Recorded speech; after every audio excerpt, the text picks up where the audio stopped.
Hey everybody, it's Chris here. Today I'm going to be doing something a little bit different. Finding Paradise just came out, which is I guess you would say the third game uh, in this series by Freebird Games, headed by Can Gao. Um, Even though Finding Paradise is considered To the Moon 2, basically there's another game called Bird Story that is kind of like a side episode sort of thing. Anyway, what I thought I would do, because To the Moon and Bird Story are both games that I love, To the Moon especially. What I thought I would do, which is a bit different for this channel, is do long plays, essentially, I suppose, but mainly I wanted to play through the games and talk about narrative structure, kind of storytelling in games, and other things that sort of just come up when I think about this series, because I think that this is some of the best storytelling that we've got going in indie games right now, and I kind of wanted to talk about why. And also, well, other things that I'll get into. So we're going to start off with To the Moon, then I'll do the DLC cases. Not cases, it's not Phoenix Wright. Little DLC episodes for To the Moon. We'll do a bird story, and then I will play Finding Paradise for the first time. So that'll be the blind aspect of this, I suppose. It's been a couple years since I've played To the Moon. I think I still remember most of the major story beats, but my first time playing through this, it made me a mess. And hopefully it will do the same to you. Let's go.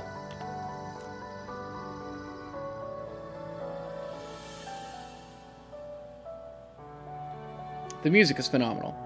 That's definitely one of the high points of the game. Is the music is just all tremendous.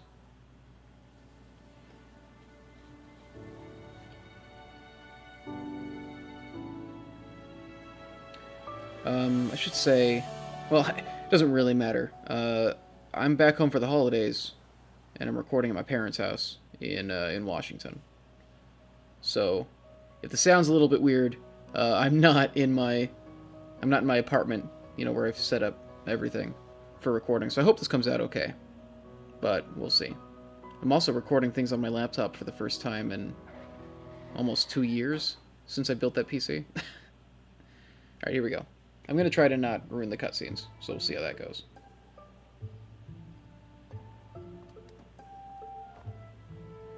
As you can see, this is all made in RPG Maker.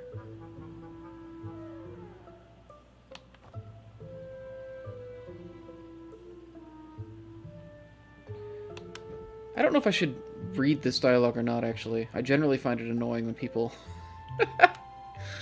Oh, God. The humor in this game is actually pretty good.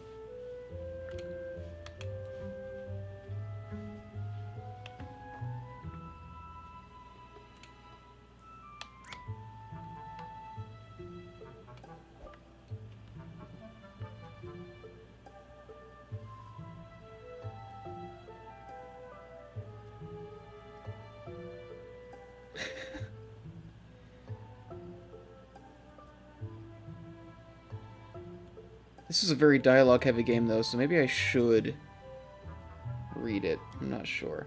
I think I actually don't have to... Yeah, okay, I don't have to use the mouse. Which is good. I won't, because, as I said, I'm playing this on my, Okay, so escape will do the right-click.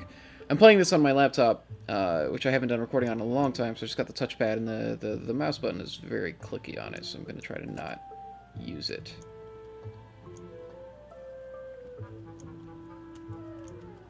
Can I see, like, more in-depth? Doesn't look like it. So yeah, so we've got two characters. Dr. Neil Watts, Dr. Eva Rosaline. Notes, got nothing in it. Items, got equipment. Good.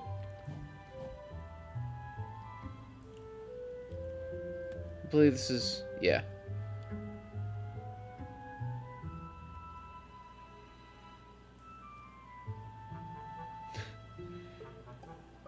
Yeah, I generally find it annoying when people doing Let's Plays tend to when they read all the dialogue, I generally find that it gets annoying. However, this is so dialogue heavy that it might be important to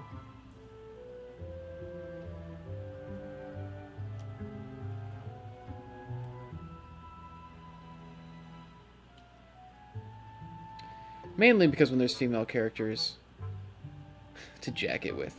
Mainly because when there's female characters doing like high-pitched falsetto voices or whatever. I don't know.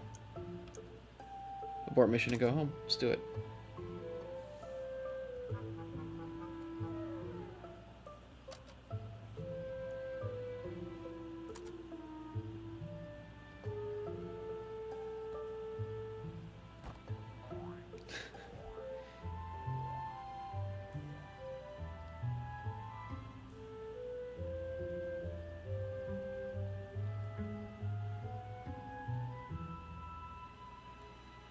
Maybe I should read it. There's a lot of... Well, we'll see. I'll try it out and see how I feel about it. This is very dialogue heavy, though. This is one of those games that is very story driven, which has led to criticism before. I think that's stupid. If you know anything about my channel, you know that I tend to favor story-based games.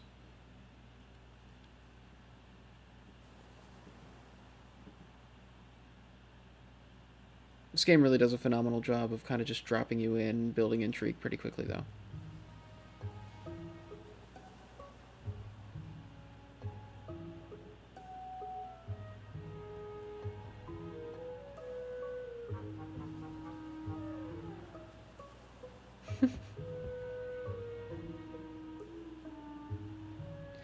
Yeah, it's probably going to be another all-nighter, you know.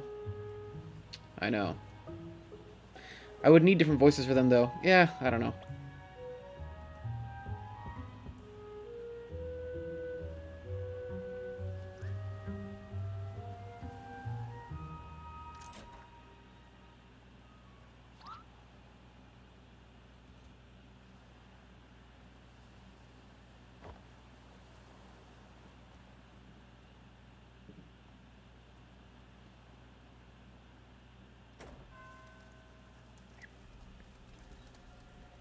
I think there's 5 acts in this game. It's either 5 or 3, I think.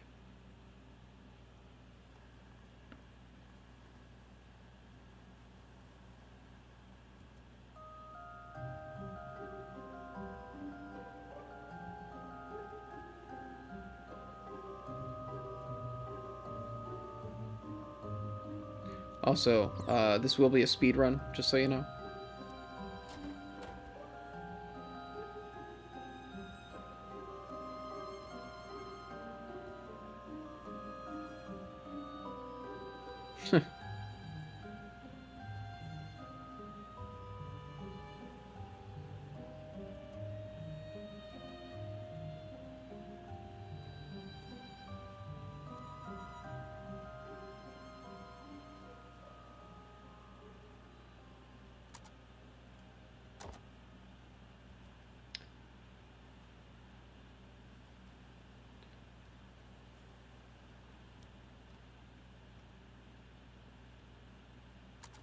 I could explore more, but I kind of feel like we should just go through the game and just touch on the necessary parts.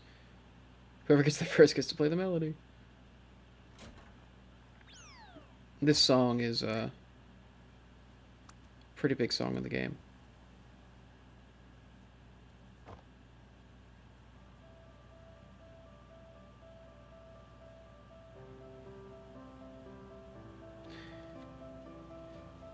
It's really incredible what you can do with RPG Maker. Like, I wish that I put more time into it. I've played around with it, as I think a lot of people. I feel like most of the people who've bought RPG Maker, like a good 90-95% of them, have never actually made a game with it. I'm definitely one of those people. But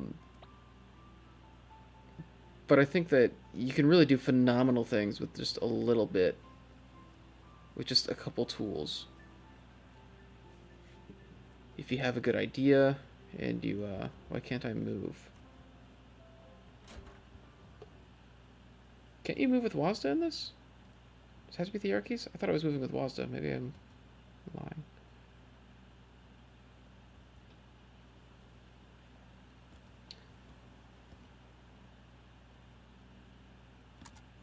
This is a really, really cool...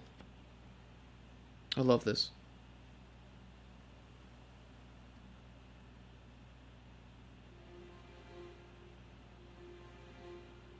The way you get slowly introduced to what you're doing.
He wants to go to the moon.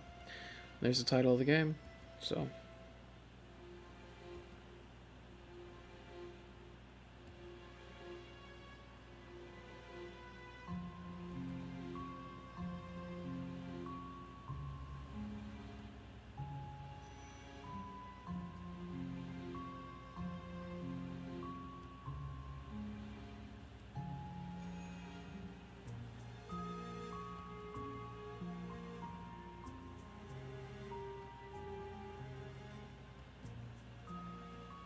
I've got to think of something to do during these cutscenes, huh?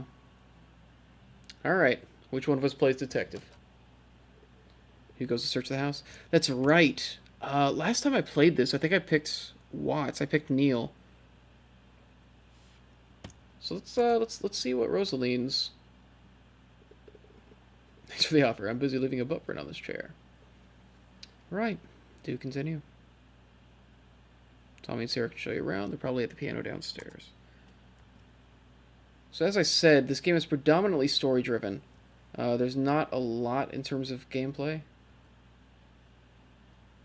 It's mostly exploration. And it's all pretty linear. Remote patient monitor.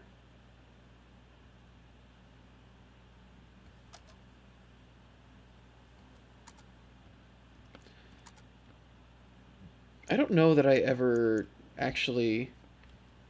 I don't know if you can actually use that monitor for anything. That's what's fascinating about this game. There are actually a lot of little touches to the game that I didn't pick up on when I first played it. That kind of give little hints to things, or...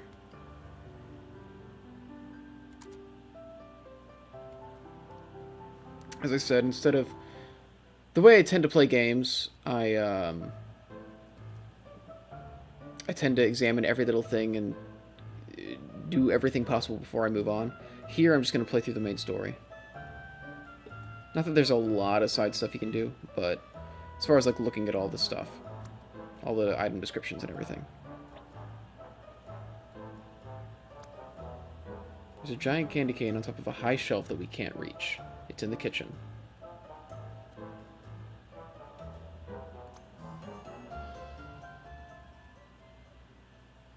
No, cut the crap and help.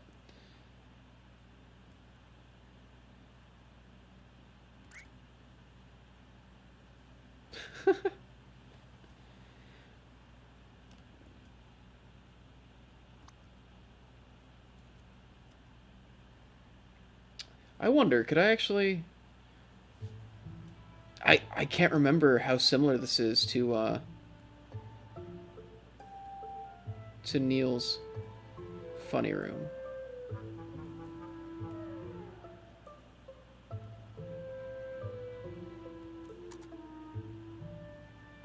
I don't know where the study is.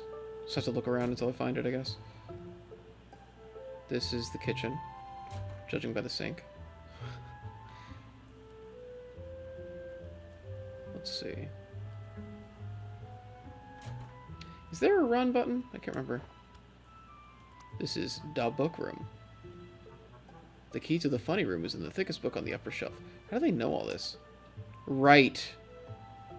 Right, interactable objects, or at least objects that'll turn the lights on, have like a little glowing star on them. I remember that detail. Dusklight.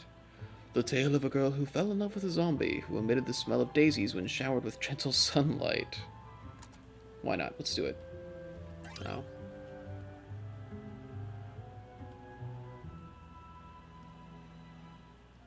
Lighting effects in this game are pretty nice.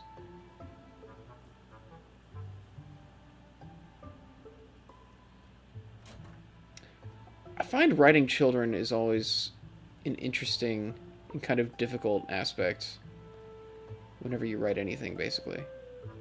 Yeah, interactable objects have glowing stars on them. That's right. Chest is locked. Right, okay, I said I wasn't going to explore. Let's go.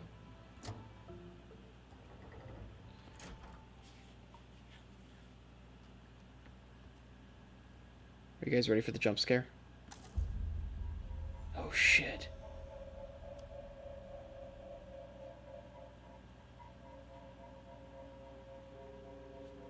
Yeah, this is a psychological horror game, by the way. Stuffed toy platypus.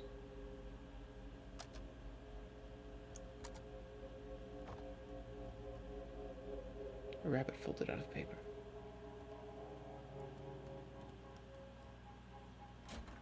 Guess we just needed the platypus.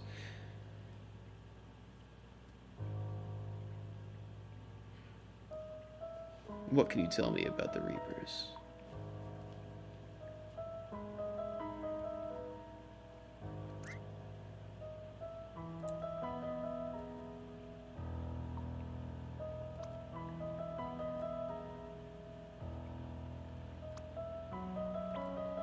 But yeah, writing kids is always interesting.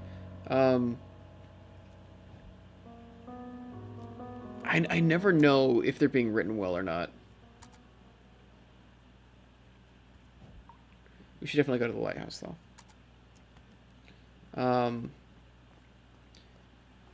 And I don't know if it's because they're so outside of, because, you know, like, kids aren't writing these games or anything, so that whole line of thought, you know, just isn't something.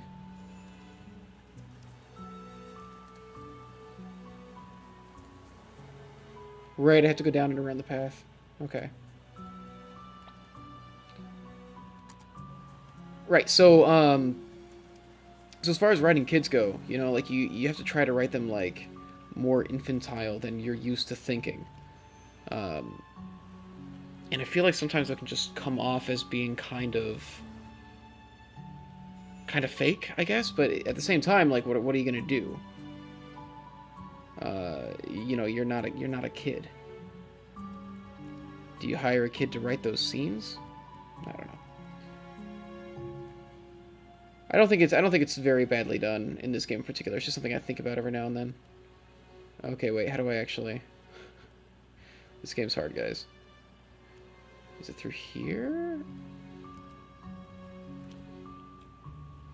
Or no, I need to go all the way to the street. That's right. Okay.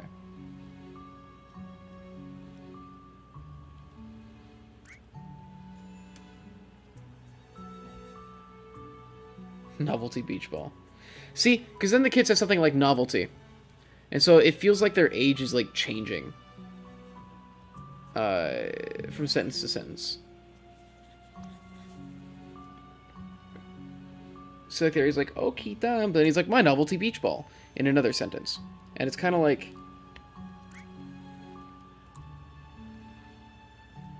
Who's that dummy that crashed the car? Maybe he's not talking like a child. Maybe he just has a really thick Boston accent. Who's the dummy that crashed the car? Tommy's a super powerful knight, and I'm a mighty magician. I think writing kids and writing stupid characters is the hardest part. I feel like they're the hardest parts to write, just because you're intentionally trying to write something that doesn't follow your line of logic. Ooh, a squirrel. By the way, I love squirrels, just so you know. It's a terrible squirrel gun. This is an interesting part of the game. I definitely did this as Neil before. Don't worry, children. I'll protect you.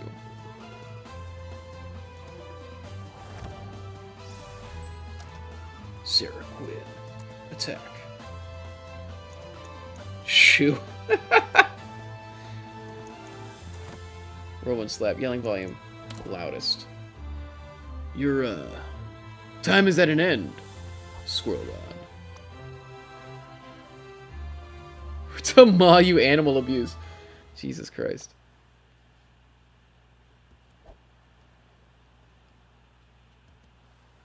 I feel like this is in the game just because RPG Maker comes with like a built-in combat system. And so he's like, we have to have a gag about this. There's no combat in this game. There's no actual combat in this game. Yeah, Neil definitely had a lot more gusto in that scene. Neil is definitely the character that's supposed to be like the nerd and do all the relatable jokes. Excuse me? Oh, I had to touch the arrow. Oh, that's weird. That's some weird tiling. But the art direction is beautiful.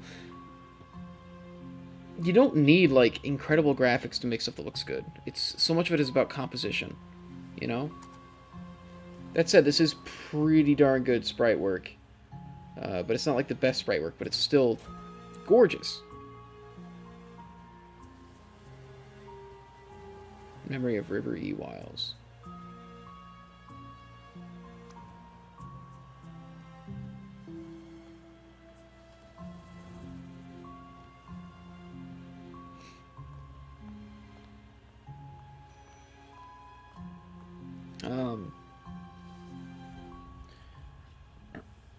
Right, so when it comes to writing children and stupid people, it generally feels like when you're trying to write a character that you're trying to write somebody of lower intelligence.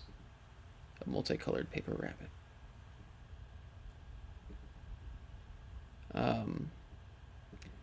feels like when you're trying to write characters of lower intelligence, you end up reaching.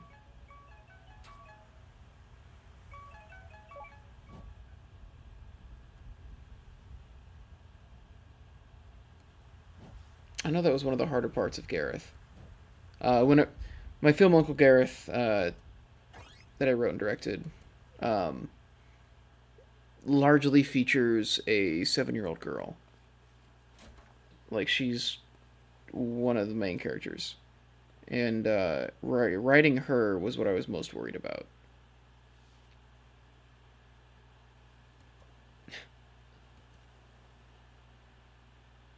Caught up in something too.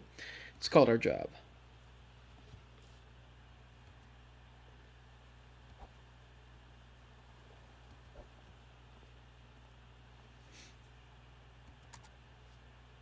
On the couch. On the couch? Oh, okay. Initiate. Here we go.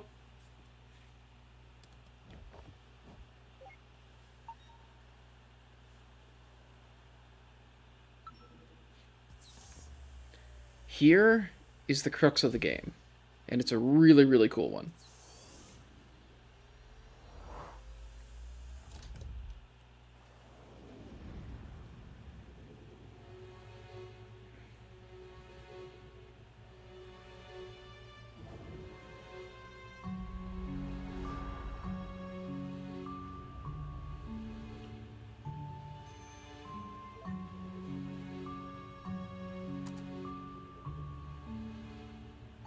That's right. It's not quite time travel. Basically, we're moving through the memories of the client.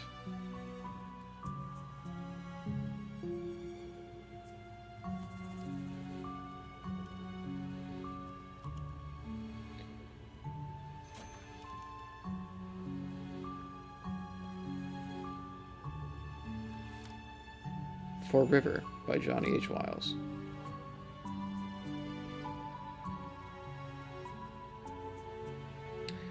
And so yeah, there's all kinds of little clues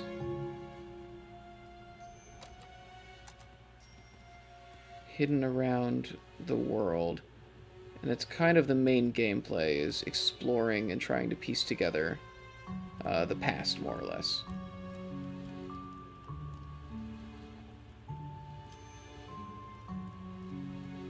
And only certain parts of it are accessible. What was that note I saw about the clock?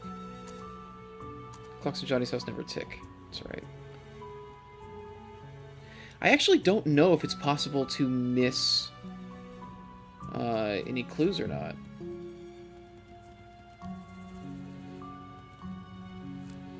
A selection of readings from medical journals. Also bunk beds over here. I guess those are for the kids. So. Oh, okay, I don't want to say it now. I just had an idea. I don't recall ever seeing those before.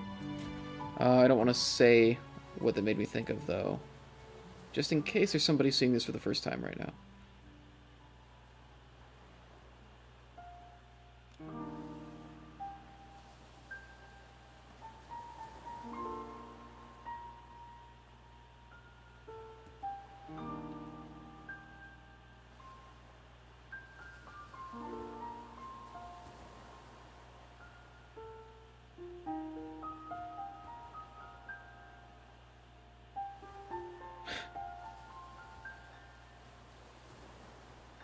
I should change my Twitter name to Dr. Lorenzo von Matterhorn, whatever.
Yeah, so here is the main line of the game. Essentially, these characters, they go into the memories of dying people and try to figure out how to arrange their memories to make it feel like they've accomplished what they wanted most out of their life that they feel they haven't really gotten. It's incredibly compelling.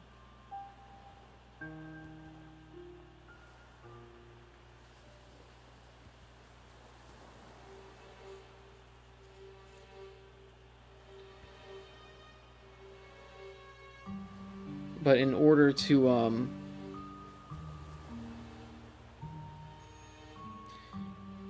go further and further back in the memories, they need to know enough about their client to actively, what's the word? They need to know enough to be able to accurately rebuild these memories, because they have to be able to make the brain feel like it's real. It's really something else. It's an incredibly cool concept.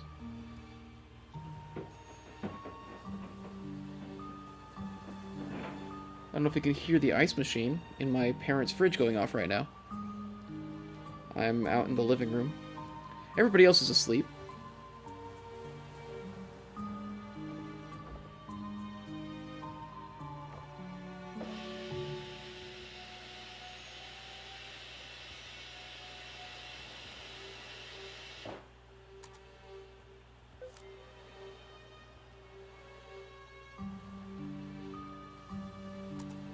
Right, here's the other main gameplay element.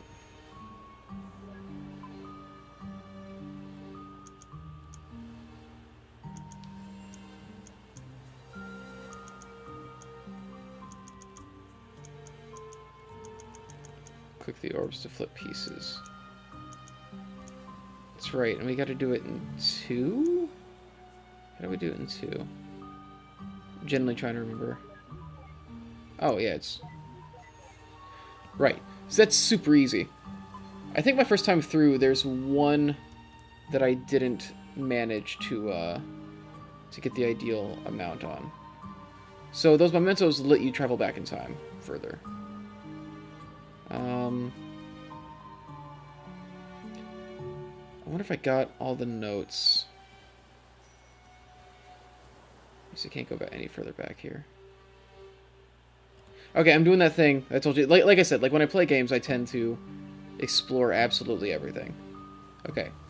So I think there really is nothing else to do but just go back in time here. The game's still introducing us to the concept.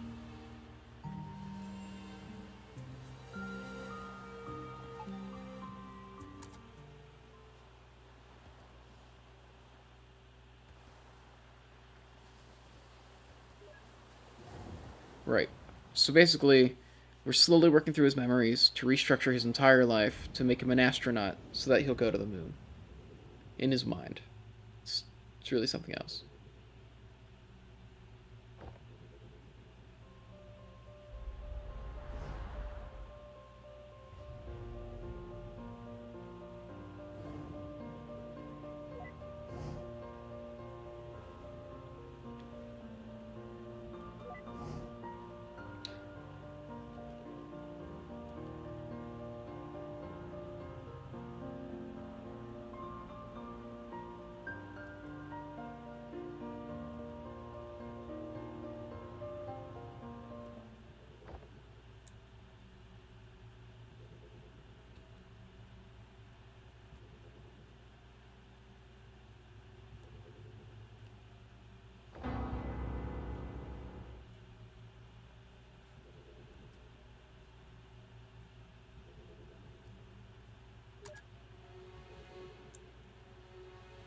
Interact with objects to establish 5 memory links.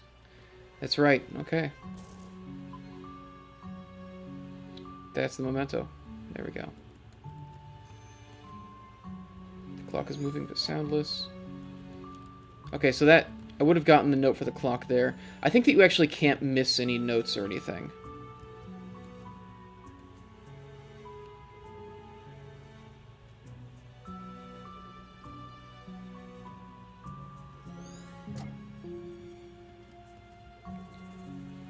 Yeah, now I'm remembering the gameplay loop. I think the platypus is one. Maybe not. No, it doesn't look like it. Yeah, so I don't think you can actually miss any information. I think the game is structured enough that you can't do that.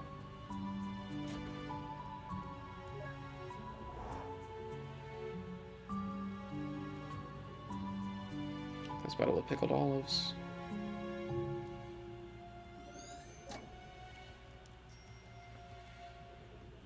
Patched up backpack.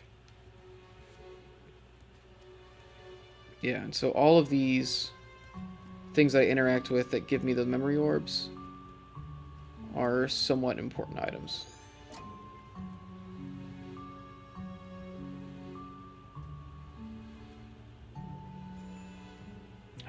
I would love... I'm so excited for Finding Paradise, just remembering how cool it is to explore in this world. Okay, so I'm missing one orb. God damn it, I hate this. I thought the backpack would be one. There's no other ways out here. I got the flowers, I got the clocks, I got the rabbit.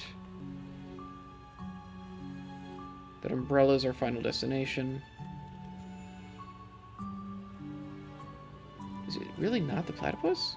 The platypus is one of the only colored things here.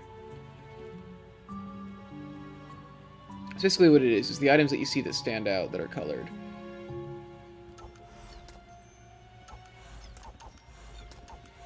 Yeah, that's right, and then you feed the orbs to it. Need to find a yellow... Okay. Now wait. Does the color of the object matter? Oh, that window is more yellow. No. Yeah, I wasn't sure if the color of the object mattered or not. Because it might mean that I need to find like a yellowish object. I should check, because yeah, that's something that if it is true, I didn't recognize it when I first played through the game, so that'd be a cool thing to know.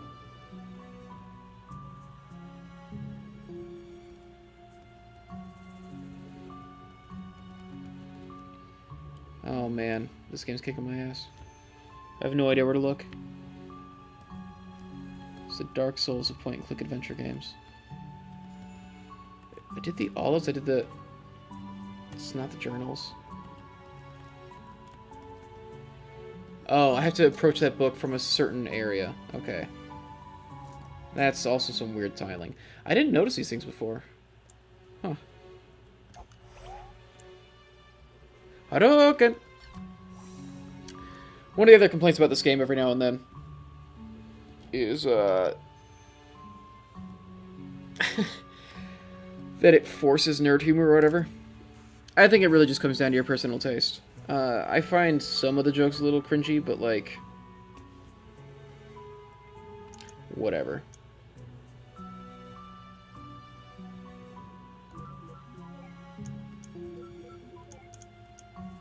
Boom. Look at that. Look at what a genius I am.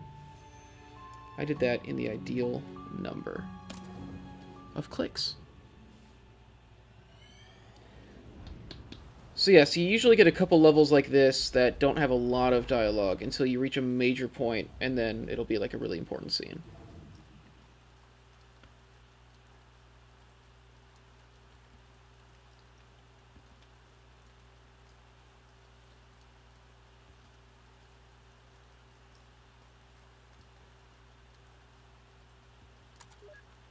This is a really beautiful area. Okay.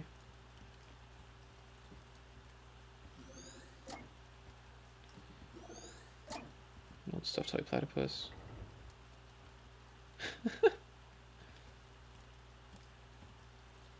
Alright, so I can't talk to him. I guess into the lighthouse we go. We already got 2 of the links. No, 3? Where did I get the 3rd link?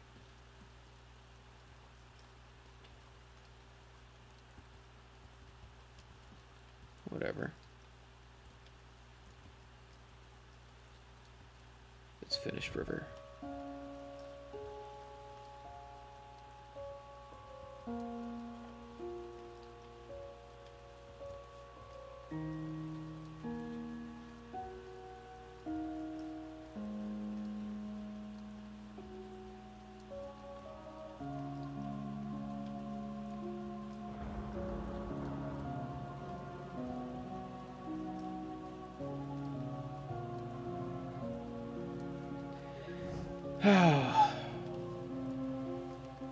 This game's already starting to get me emotional. I'm not sure if it's because I know what's happening or what.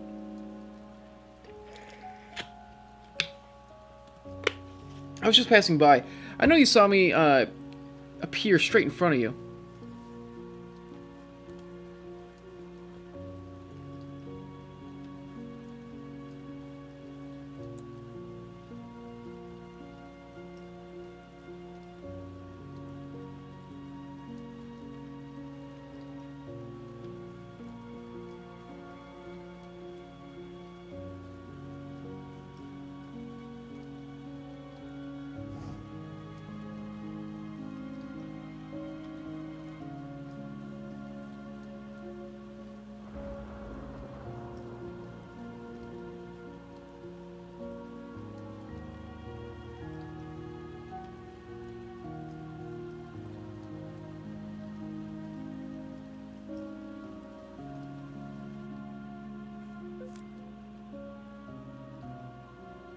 I actually don't remember what Anya is. I'm trying to remember. So I'm glad I replayed this. I'm just glad to be playing this again. It's been years.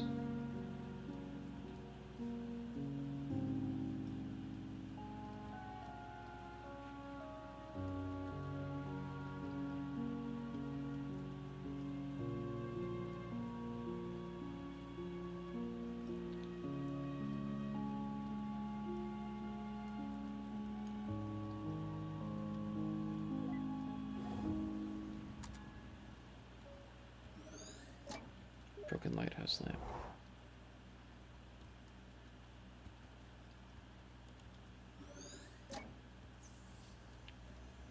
Okay, so people will be...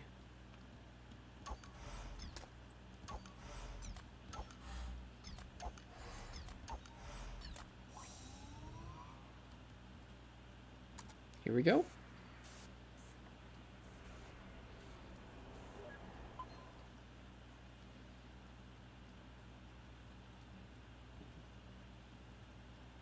Alright, I got this figured out. I'm a fucking puzzle game master, dude. I completed everything in Mario & Rabbids Kingdom Battle. With a perfect. The fucking boss, dude. Alright, here we go. The first memory that has river in it.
Oh. I remember Anya.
Explore. Of course explore.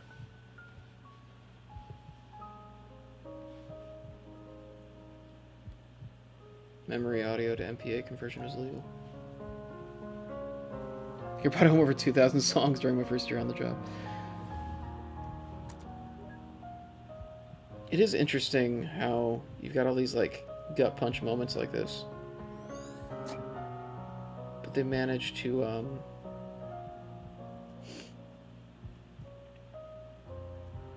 still have, like, some pretty well executed jokes in it.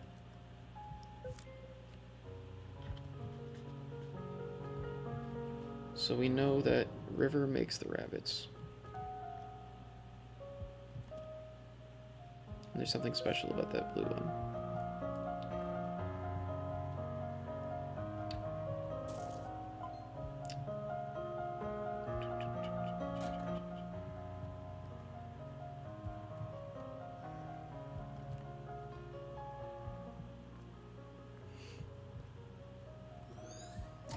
Pot of mixed dough. No, I don't want to... Man.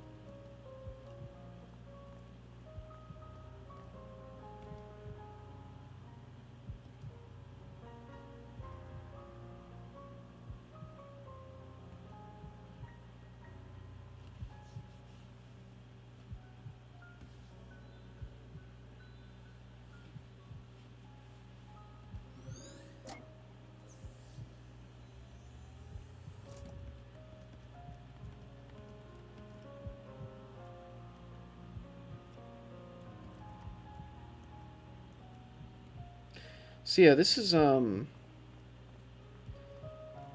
pretty heavy, serious game, by the way. I really don't want to ruin it with too much commentary, or by making too many jokes during serious scenes or anything, which I know is generally the temptation during Let's Plays, is to be entertaining, but I kind of feel like I just want to sit back and let this happen. I hope that's okay.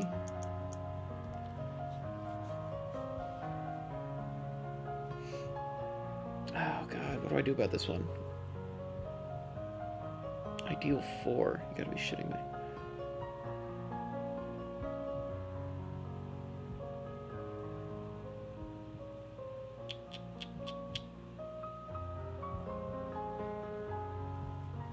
This might be the one that I didn't pull off before. Maybe I didn't get them all perfect. Okay. To do this in 4 moves...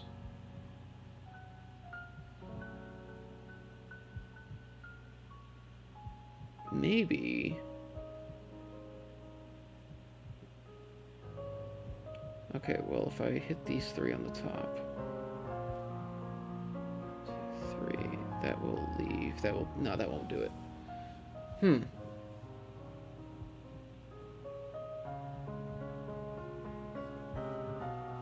I flip in the middle...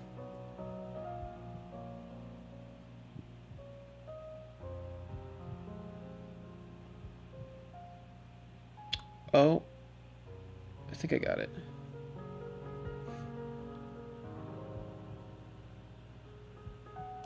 I think it's this, this, this. There we go.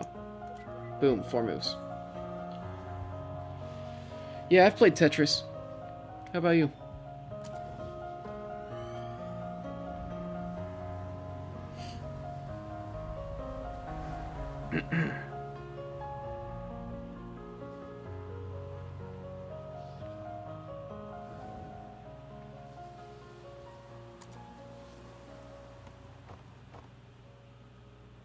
Before the bridge was built.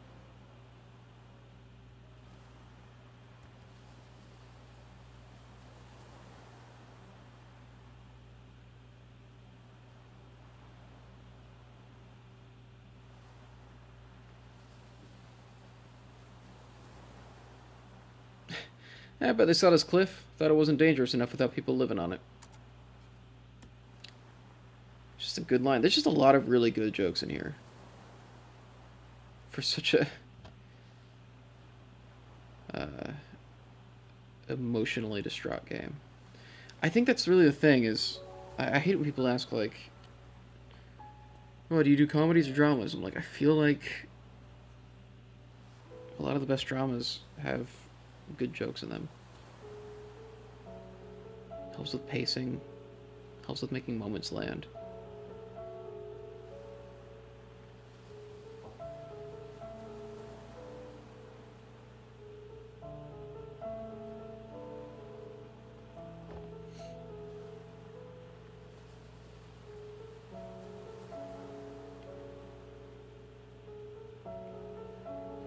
But the medical bills. This whole game is actually a commentary on our broken healthcare system.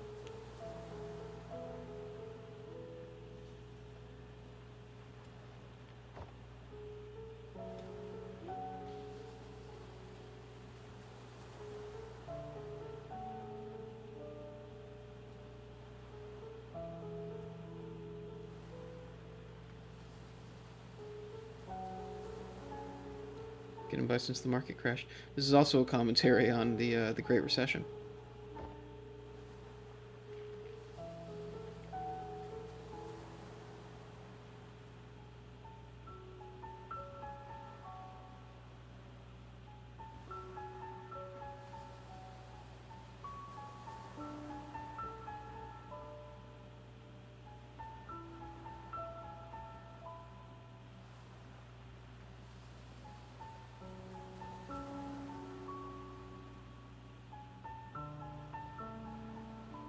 You neurotypicals think you know what's best for others. Yeah.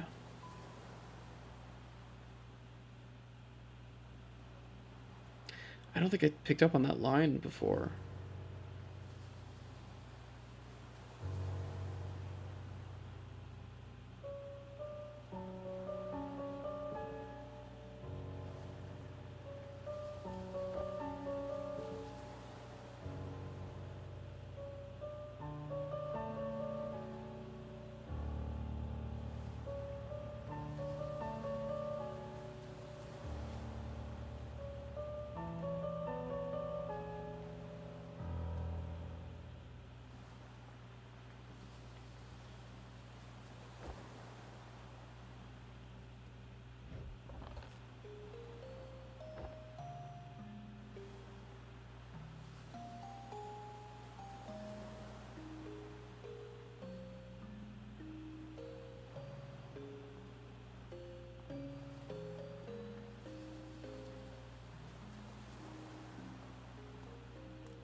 Is it the memento? No. Okay. There it is.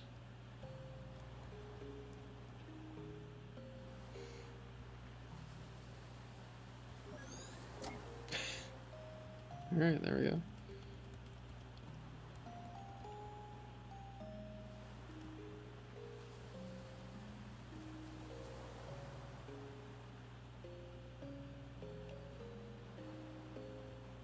It's really fascinating building a story out of... Oh, okay. Building a story out of traveling backwards. The ability to just dole out information at the right time.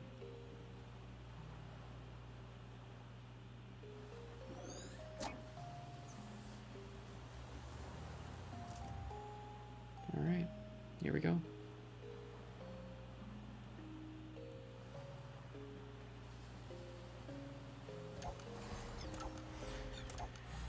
So, you know, there's a lot of discussion over whether this kind of gameplay is okay. Well, not whether it's okay, but like whether it's really a game. You know, that age-old debate. Okay, this is obvious. I remember showing this to one person. They were telling him about this game. He went and watched a playthrough of it, and he was like, "Yeah, it could have just been a movie. Doesn't really make sense as a game." I'm like, that's dumb, I think. We'll discuss it more after this cutscene. This is a pretty big one.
Alright, so there's a lot of discussion. Okay, this is gonna be...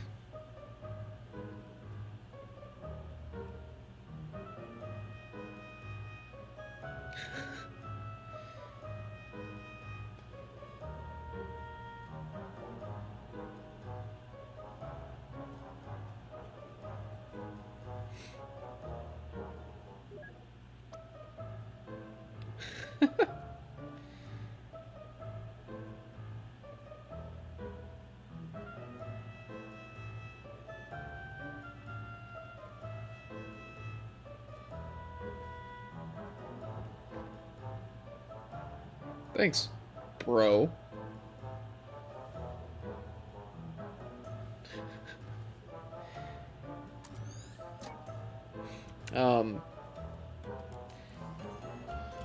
So here's the thing when it comes to storytelling. I feel like certain stories are better fit for certain mediums. And that's generally the feeling I've gotten. And I've expressed that before with like videos, like a video I made on that Dragon Cancer. Are you a fellow olive lover?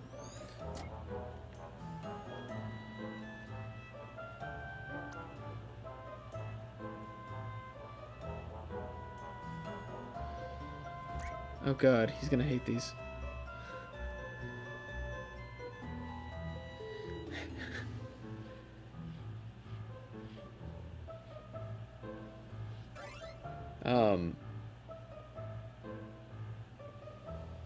Yeah, there's some stories that are just better fit for film as a medium, some that are better fit for book.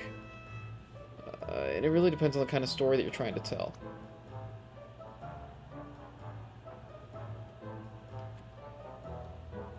And I think...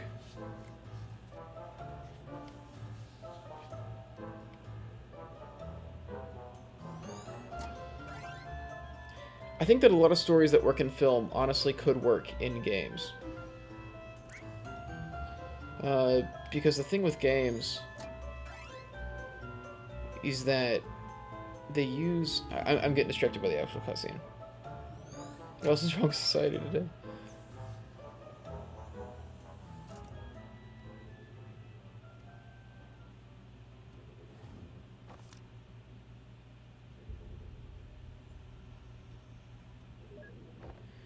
There we go.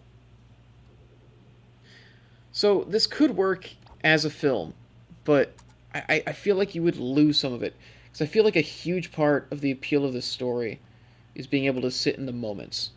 It's being able to have the music keep going and like have the ambience stay there.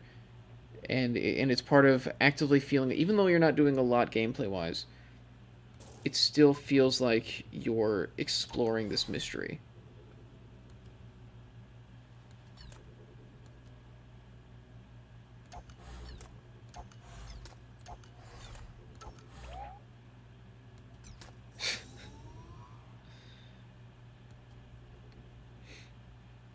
When I did initially play this, I thought that Neil's humor was annoying at times.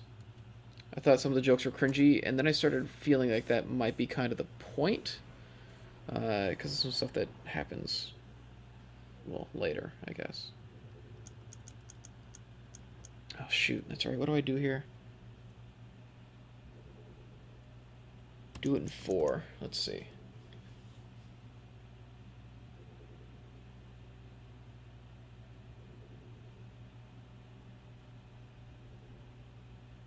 This one actually looks like it could be pretty annoying.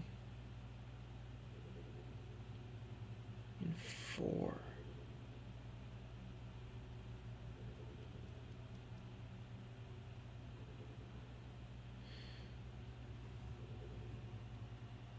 Oh god, I didn't realize that those are actually already flipped. Never mind, this is actually super obvious. I'm an idiot. Wait, I'm sorry. Did it just flip the same thing twice? God damn it. No. Why did it do that? You've got to be kidding me. Alright, so you know that was... We're going to have to mentally reset that counter. I still did it perfect. The game screwed up. This is the worst game I've ever played. Actually, they can't even get the counters right. Never play this. Find out where Kangao lives. Burn down his house. I'm so annoyed. I really wanted to go like, ha, see, I did a perfect run. And then that happened. You've got to be kidding me. I'm unreasonably pissed about that. I should not be so upset about something that has no actual gameplay impact.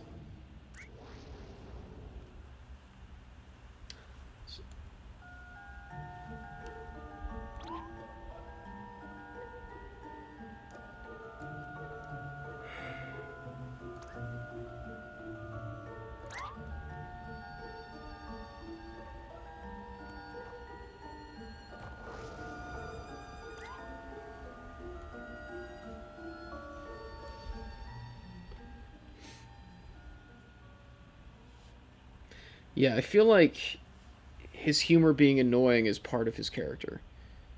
I feel like he's somebody who desperately needs attention.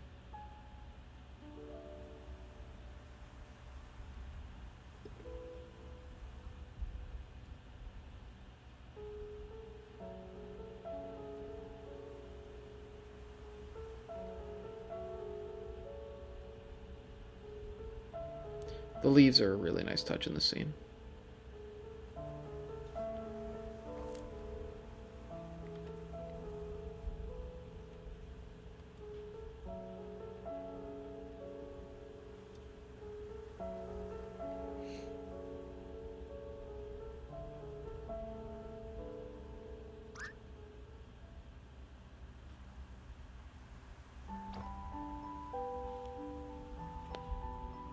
Yeah, so Anya's the lighthouse. This is what it seems. I could be wrong. I don't have a perfect memory.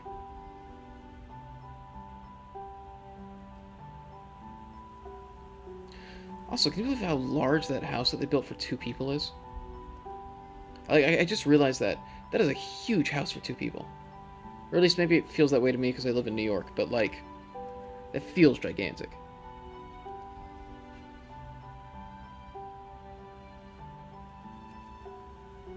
That's a really good point. The end result isn't more important than the journey to get there.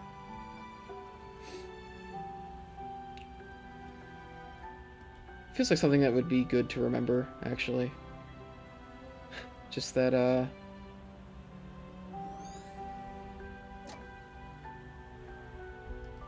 things not ending well doesn't mean, it doesn't invalidate any positive memories of getting there.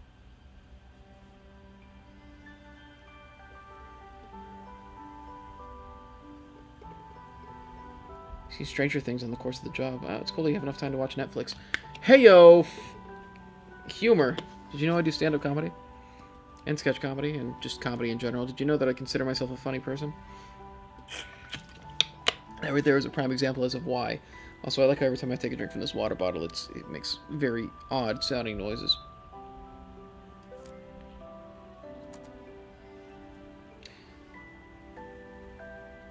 I kind of wish I moved at this speed all the time.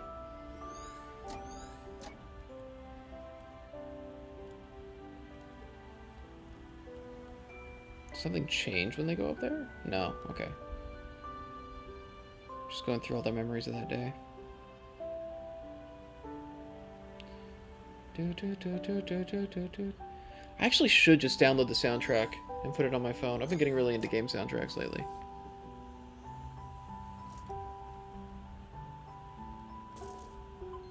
Oh.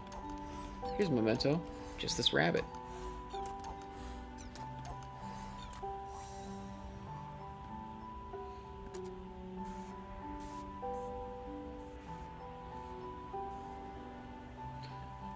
Alright, let's keep the perfect score going, because we have a perfect score.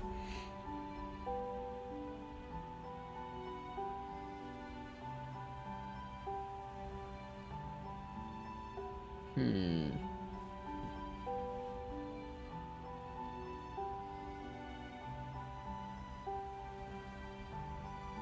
think I got an idea. If I flip that, this, and then this, that'll take care of that row. Wait.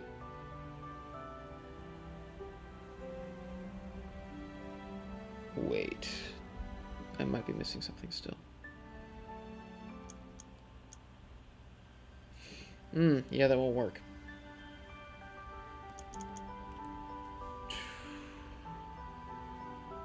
What if I... Oh! I got it. Wait. Screw it. We've lost our chance to be perfect at this point. So who cares? Nothing matters. Oh, wait. Never mind. I'm still perfect. Even on accident, I'm perfect. Right, so, as I was saying. So film is a visual medium, so it's great for stories that are told visually. The thing is, like, pretty much all the elements that go into film also go into games, and then games also have the added element of interactivity. So I feel like there's a lot of stories in film could actually be told just as well in games. And it's just down to whether or not you use that interactivity well. And I feel like this game does use that interactivity with the way you collect the memories and everything. I feel like it does make the player form a deeper connection to the story. I feel like this hits harder than it would if I saw it on TV or saw it in a theater, you know? Than if I was just a passive observer. Even if it's just by a little bit.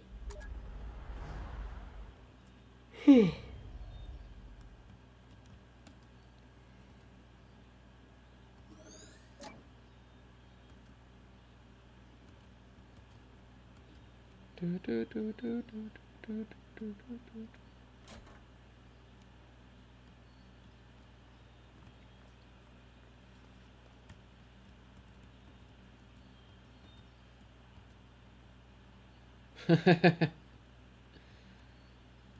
don't know if I saw the box before.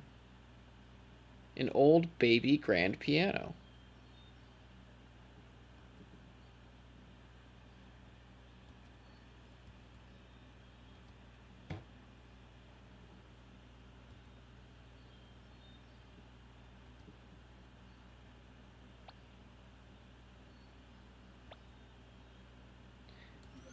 We like Doctor Who. We're cultured people. I actually have never. I've seen a couple episodes of Doctor Who. It's just not for me. I know a lot of people who are really into it though.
Knowing the end of this game, it's really interesting seeing all of these moments again.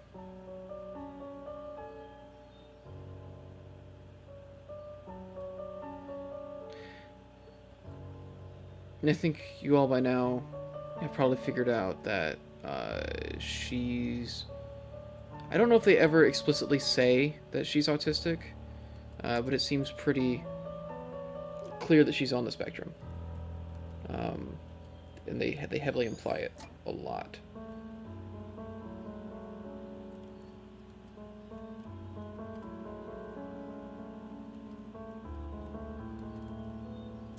That's the memento. Okay, so what am I missing? Okay.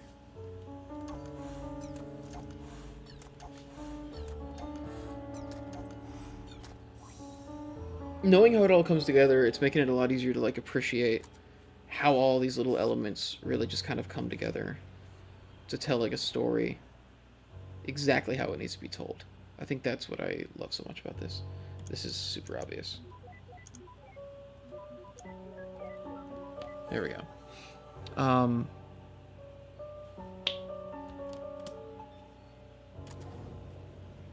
There's all these little details where like the story just wouldn't quite work if these elements weren't there. But it's all so specific. I love it. I want to have this level of detail in my screenplays.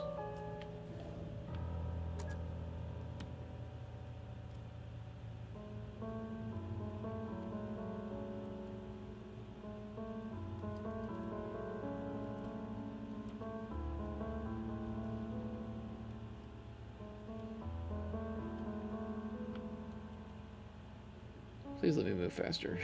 Please. Oh well.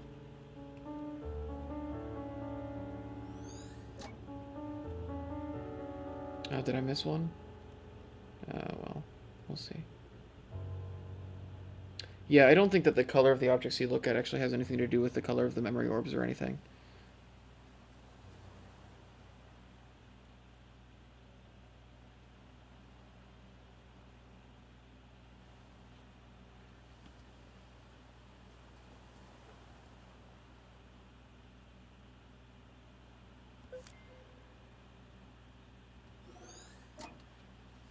Received note, acrophobia.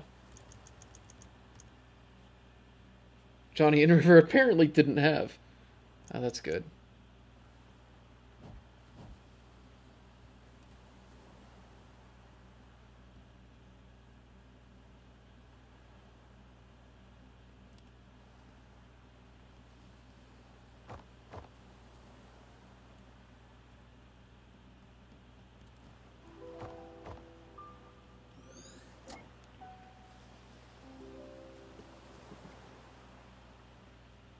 Okay, so I didn't miss one. They just give you the orbs out of order for some reason. I wonder if there is, like, some logic to it that I just don't understand.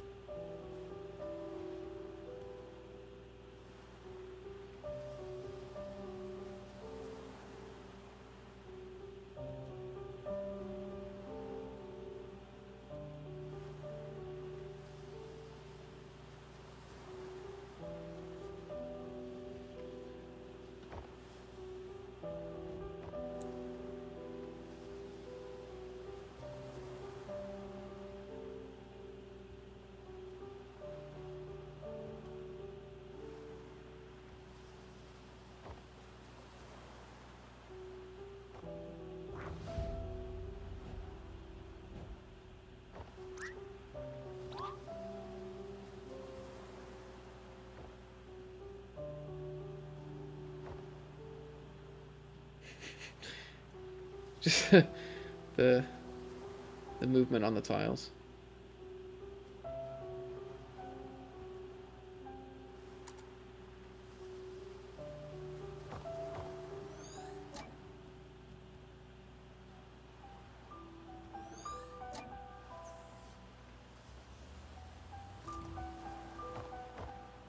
Figure out where they put the memento at.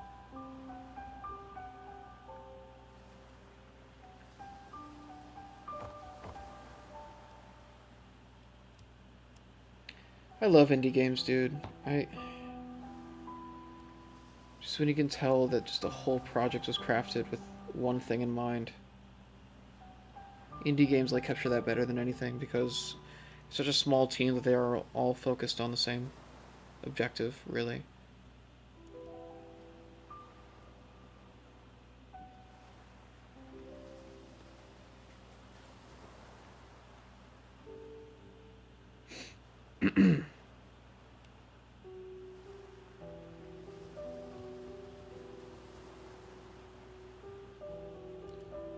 So we can't go to the lighthouse. Okay, I missed the memento somewhere. And we're stuck in slow-moving land, so...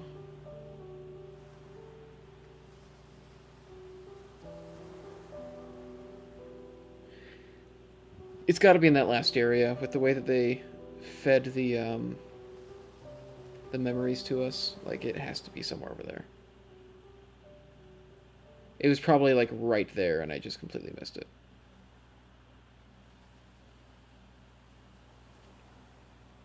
Unless it's over here. I haven't looked over here. No, why would it be over here? That would be bad design. I'm being an idiot. Which should come as no surprise to anybody.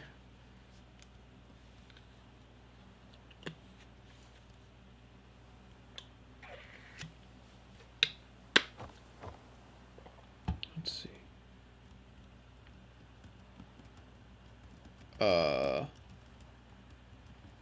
Are we stuck? Oh no. Okay, well hopefully we can just go straight back to where we were.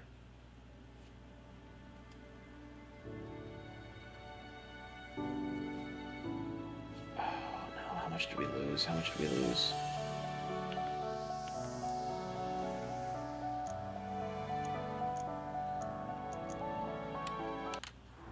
Autosave. Okay, thank God. Thank God there's an autosave in this game. Oh my God. I was really worried that I was going to have to just play through, I was going to have to play through the first, like, hour and a half again.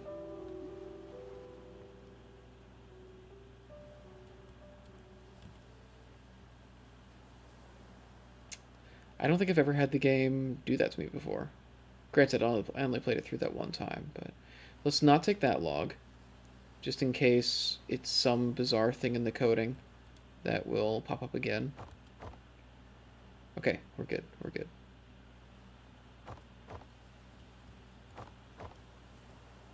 Oh, it's the backpack! I completely missed that, god damn it. I didn't even see it there.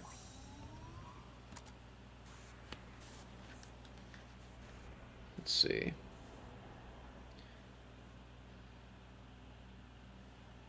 I mean, this one could not be any more obvious, right? I'm perfect. Perfect!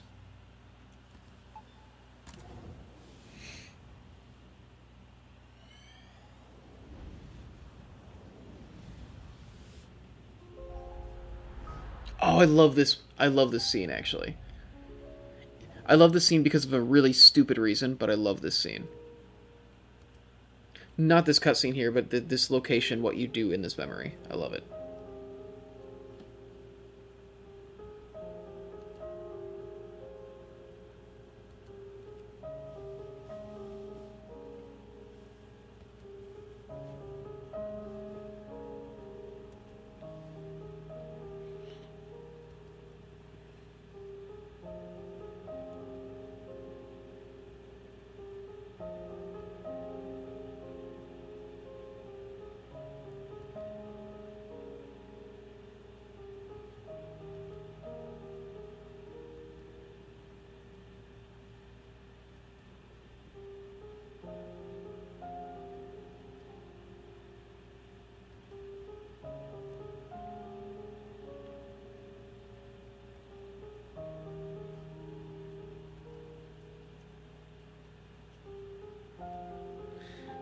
Yeah, if it wasn't clear that they're talking about the autism spectrum uh, before, it is extremely clear now.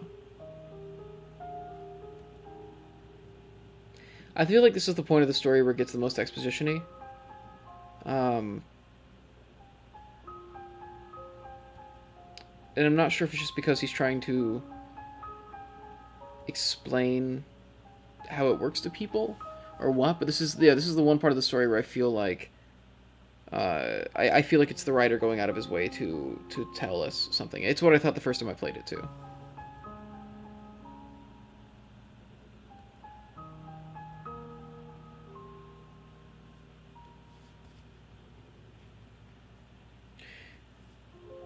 It's still very accurate, for sure. It's just that one part just kind of felt like reading Wikipedia.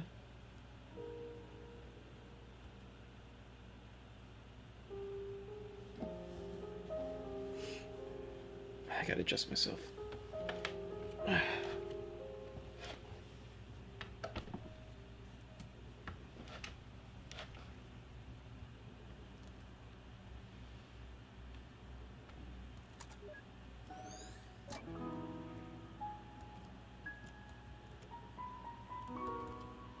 Okay, here's what I love. This is one of my favorite sequences in the game. For an incredibly stupid reason, but it still is.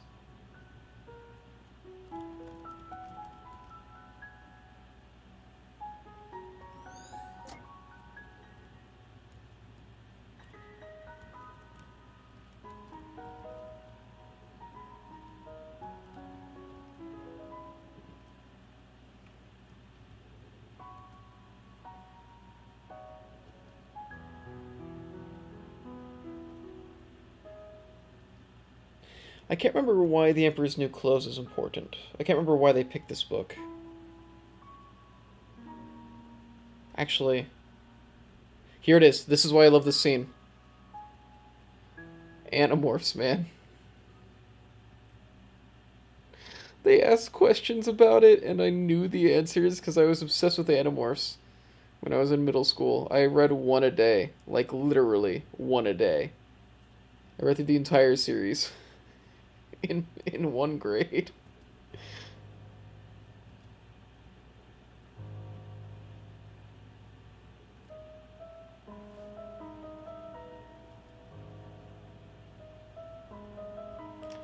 Dude, Animorphs are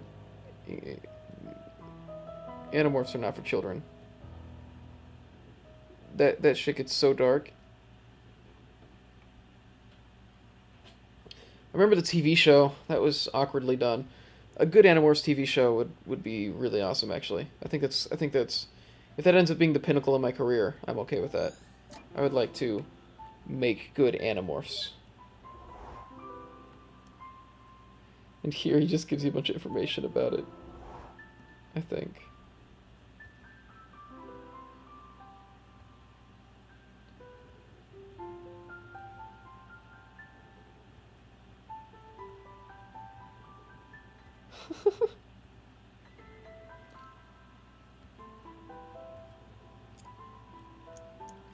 David. Oh, wow, it's been a while. David was a tiger? I think he was a tiger. No, that was Rachel, wasn't it? Was Rachel the girl's name?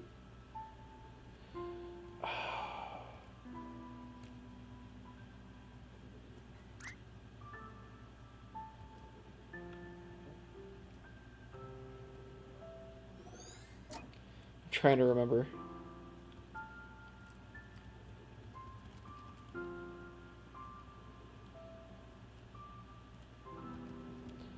I was wondering if I could go into the back there. Rachel Grizzly. David Cobra. Okay. Jake was the tiger. Okay.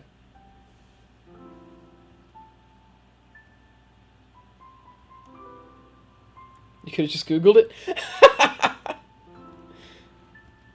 That's true, yeah. The player could have just done that, huh?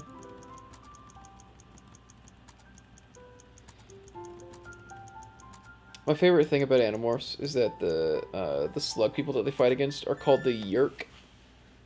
It's just a Y-E-E-R-K. Like... Dude, the old covers were amazing. It was just like a 5-stage transformation sequence. Is it the backpack again? No, the backpack's how we got here. There it is.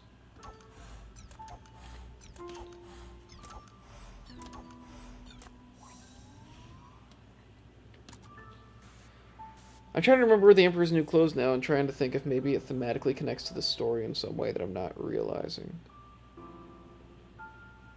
Do it in 5.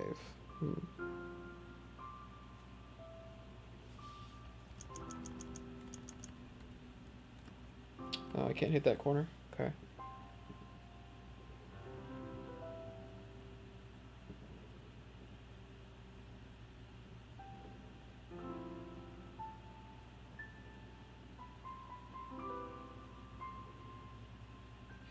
I feel like I definitely need to hit the corner. Let's see.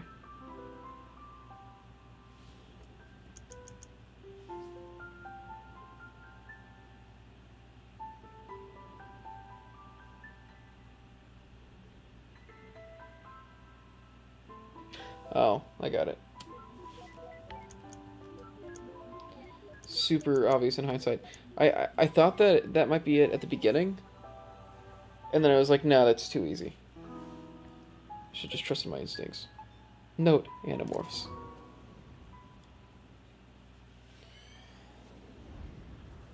This game is like the Ready Player One of indie games. Just references all my favorite things. We're actually moving pretty quickly through this. I guess this game is pretty short, but like...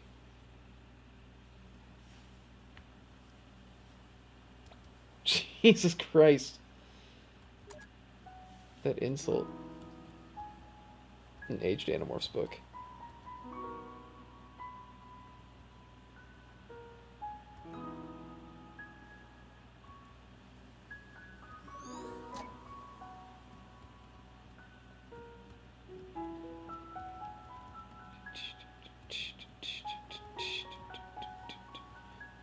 This reminds me of Final Fantasy VII's music.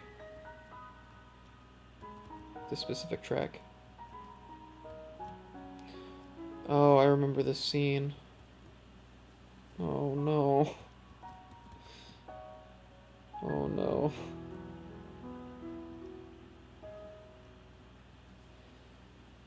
Can I go up? Or do I have to go down? I know I eventually go down. Okay, up we go. I think the end of this scene is down. I think, unless this is something different.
Let's be real though, I gotta give this game props for finally highlighting a redhead in video games. No, we don't get enough of those.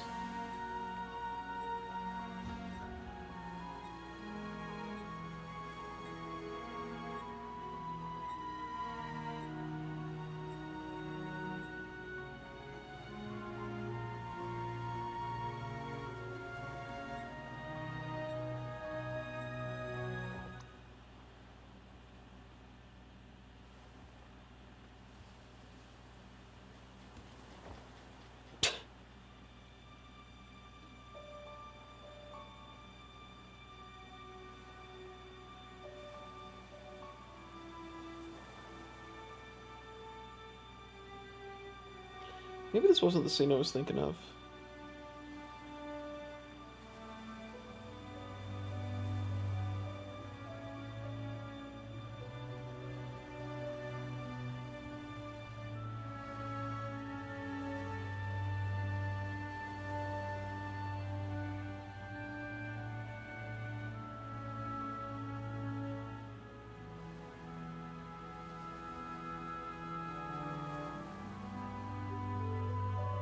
Isn't it by the power vested in me, not invested?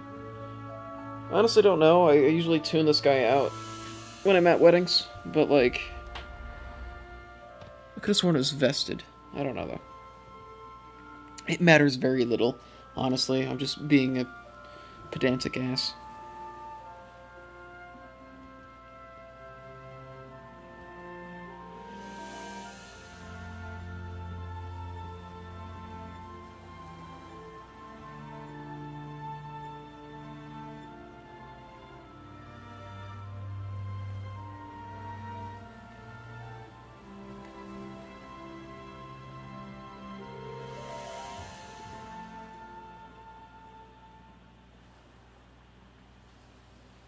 Jesus Christ.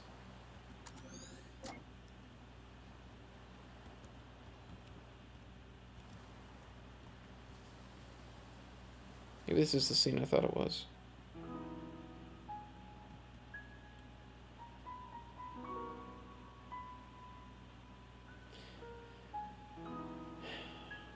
I've always wondered that about marriage, if it really does feel different. Because when I was younger, you know, I always just assumed getting married is what you do, you know. And the more I've thought about it, it seems like it just matters so little.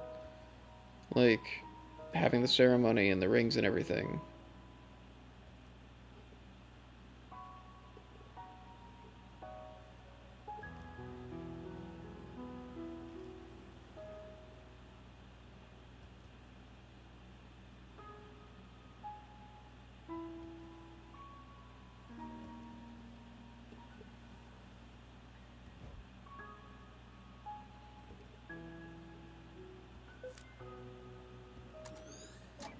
Um,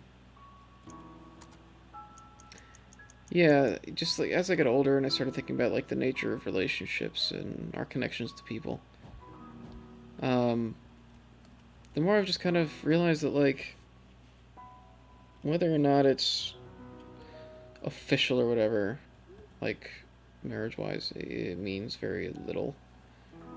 You know, like whether or not you've got rings on, it's just like it doesn't say anything about like the actual connection between the people. You know, it can be a symbol of it, but there's also a lot of people who are married who have terrible marriages. So I don't know. Yep, it is that scene.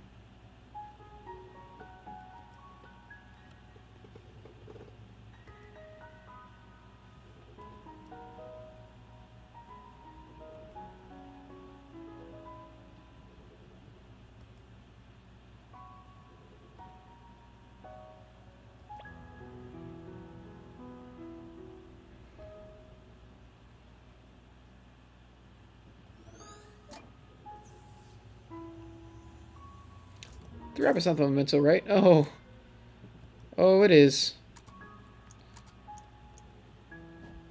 A roadkill on Johnny and River's wedding day.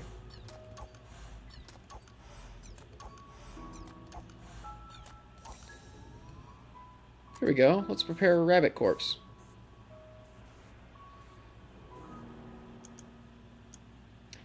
It could not be easier.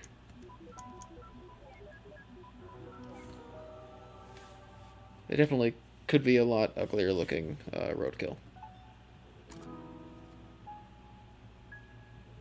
That's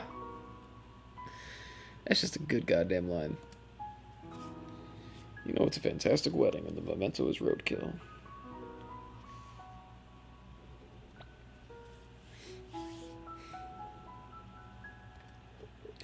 I see, I'm not convinced that they had a terrible marriage.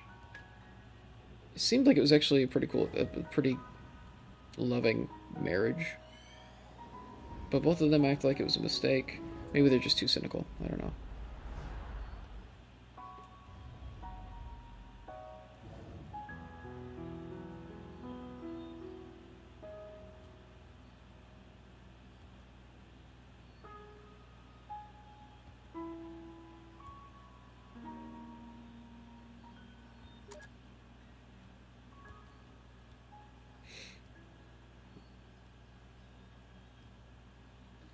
Right. Go left to right. It's a video game.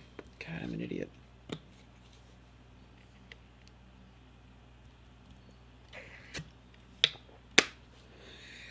Look at that horse!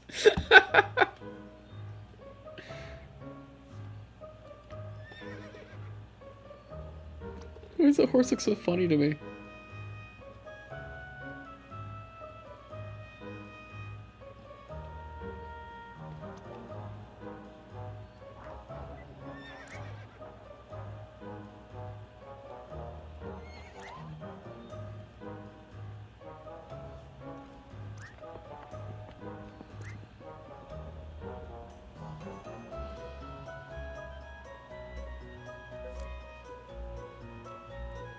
A note about Dr. Neil Watts.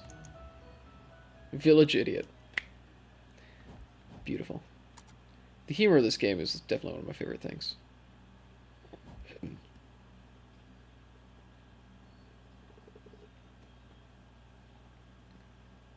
Da, da, da, da.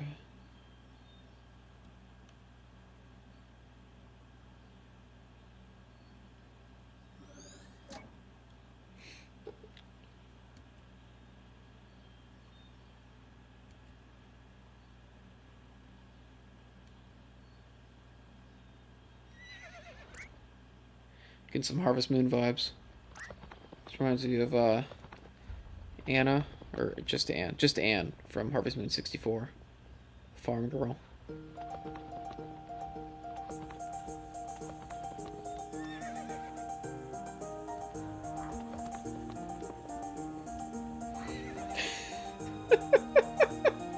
These horses just look so funny to me.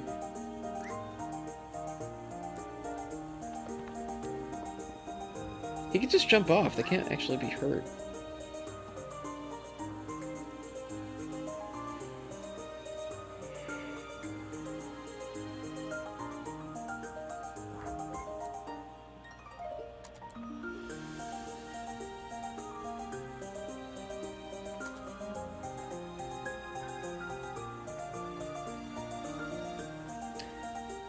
I'm actually not great with horses. They kind of spook me.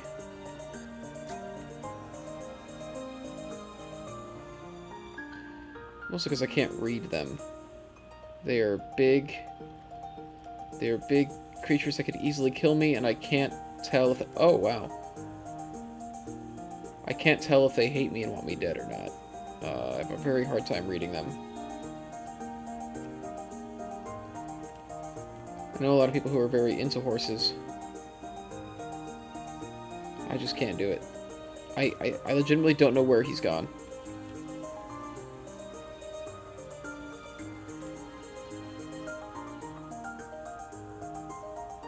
I feel like I've lost him. Oh, okay. There we go.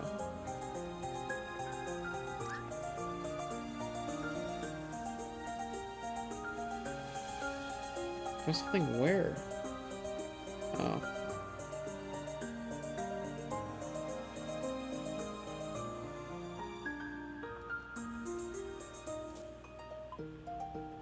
Do I have all of them? We've got 3. I just gotta explore or something? I'm just gonna follow her. I assume that she'll take me to wherever the memories are.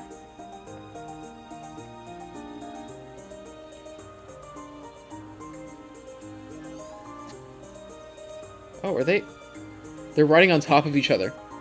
Oh my god, do you see the horse like ghosting as the animation like they're literally occupying the same space. Or no, or is that actually her? Or is that like a speeding effect on her? Is that her sprite or is that both of their sprites? I can tell if that's 2 of hers or... Well, I lost her now.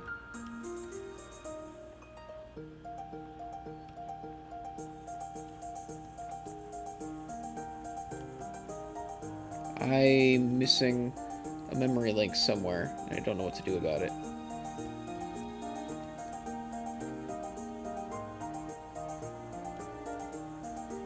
Maybe it's this traffic jam over here. Nope. It's just 2 cars parked here. Alright.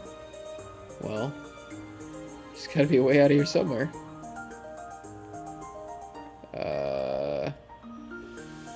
I don't know how to get this last memento. Or memory link or whatever. Unless, did I get 2 from them? Oh, I did. Okay, it's over, I guess. Let's do it.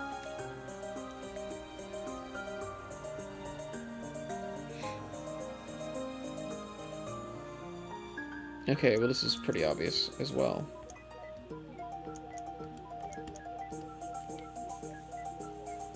It's a purse?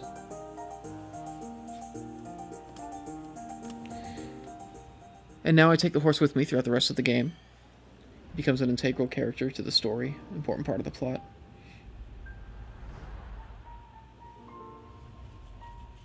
Getting close to the end here. Not really.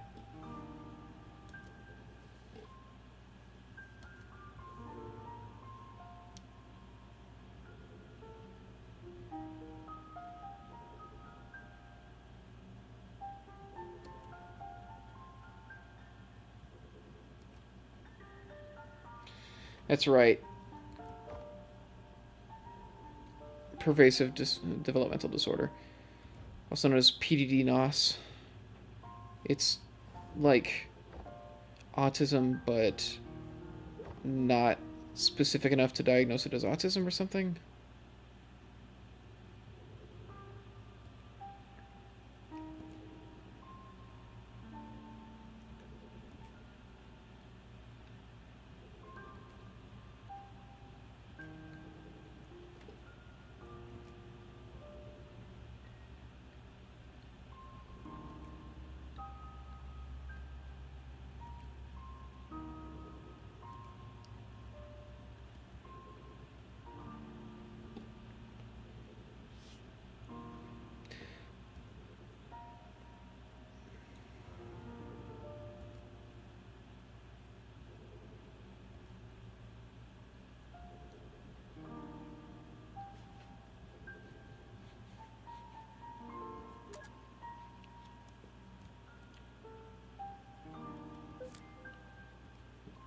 Tony Atwood.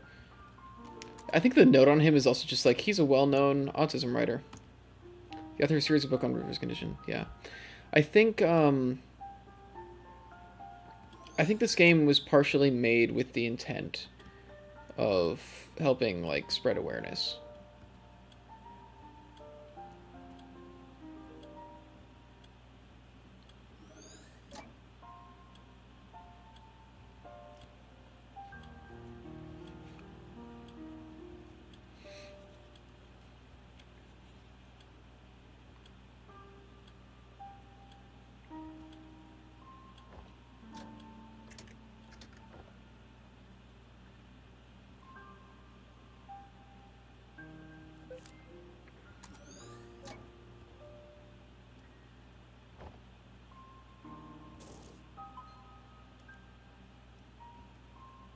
Okay.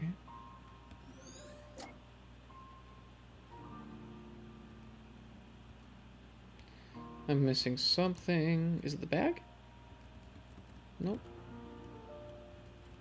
We already got the platypus. We got... It won't just be a normal plant. There's gotta be something in here. It's the bag there. It's the bag in that room. Okay.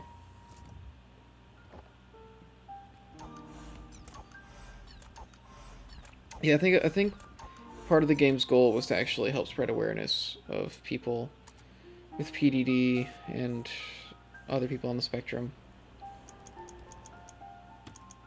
I feel nervous talking about it because I know that there's a lot that I don't actually understand, and I don't want to try to speak as like an expert or anything. Because I'm not. It is something I have spent a portion of my time dealing with just because it runs in my family. I don't have it, as far as I know. I suppose it's possible I could, but I've never been diagnosed, and I don't think I exhibit any of the symptoms or anything. But a lot of people in my family have it. To varying degrees. Because that's the thing, it's different with every person. That's what's so difficult about it.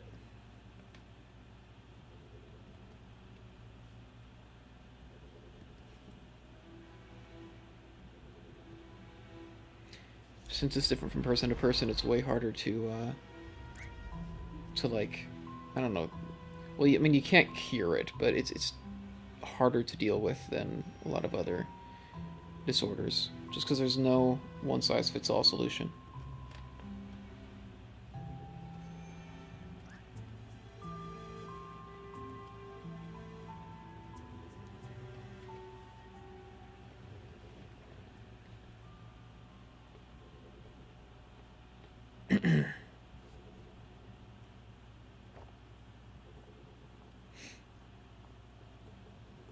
We're reaching a pretty significant shift, I believe.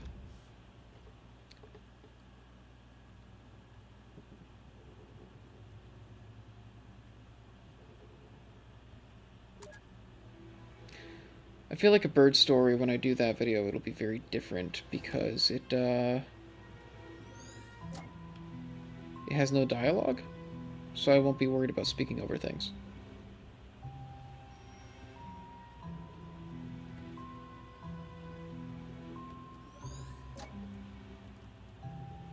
I still ain't talking to no emo teenager. Maybe there's something in the boys' room. Maybe in the girls' room? No. Okay. I wish I could still hold space to gallop.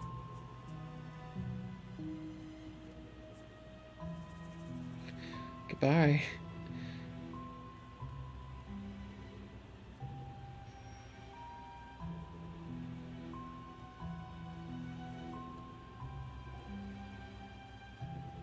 No more people. Get rid of everybody.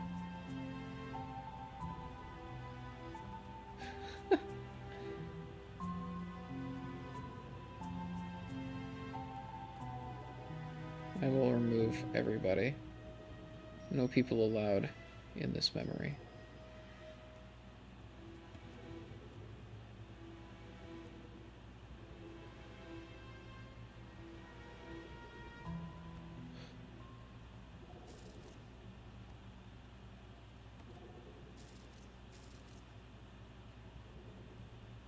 Oh, I think I was actually supposed to do it.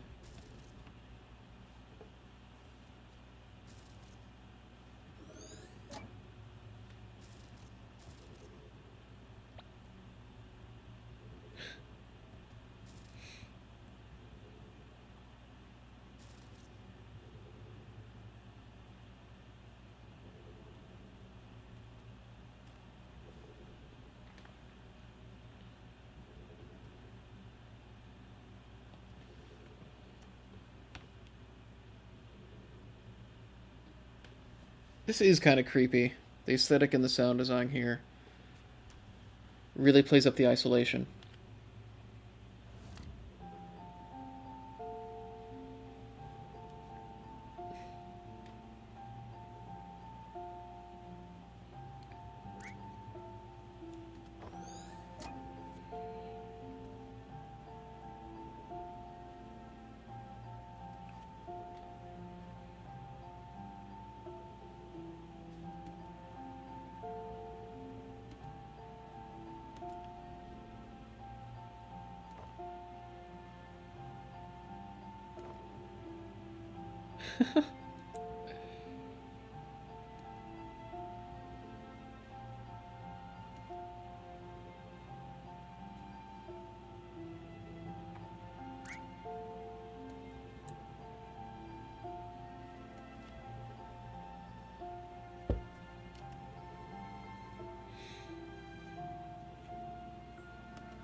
Just checking his heartbeat. Looks like it's fine. Okay. I was wondering if maybe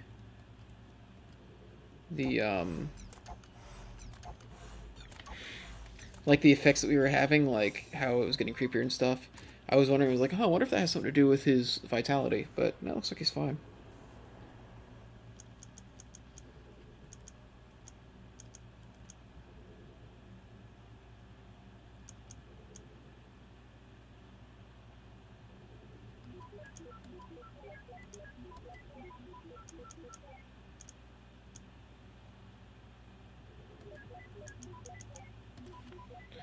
Done. Perfect. I am the perfect boy. Let's go.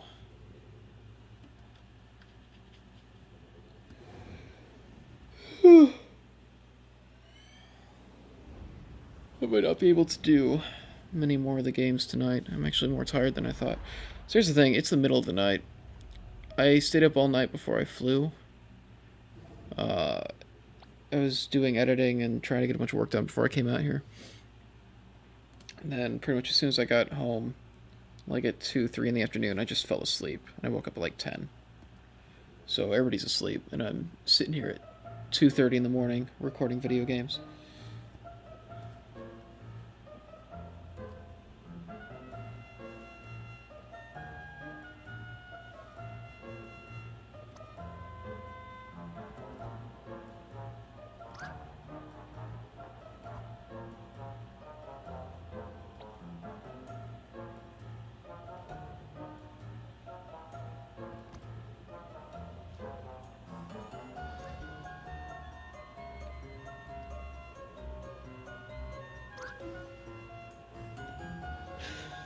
I love the writing in this.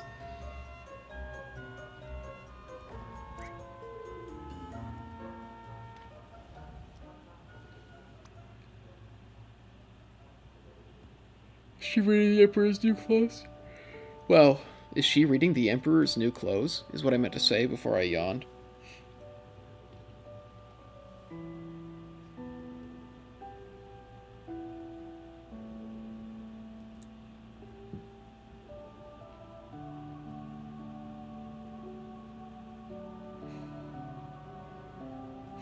That's a cool platypus you got there.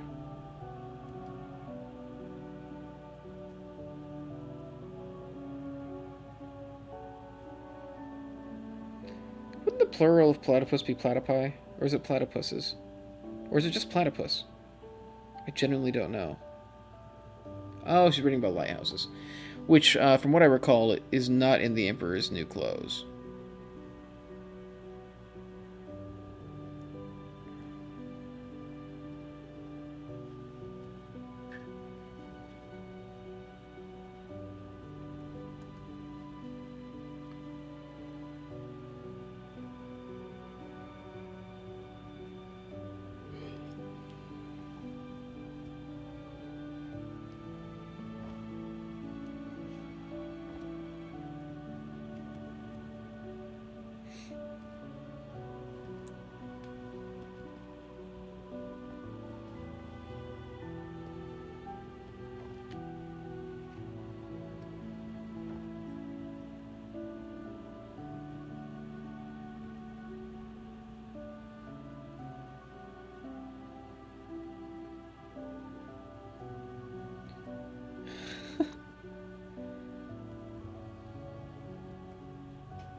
A stuffed toy platypus.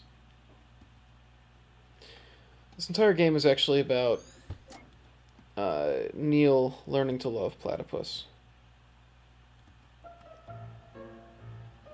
In fact, he becomes a regular platypus hound. No, I'm not proud of that.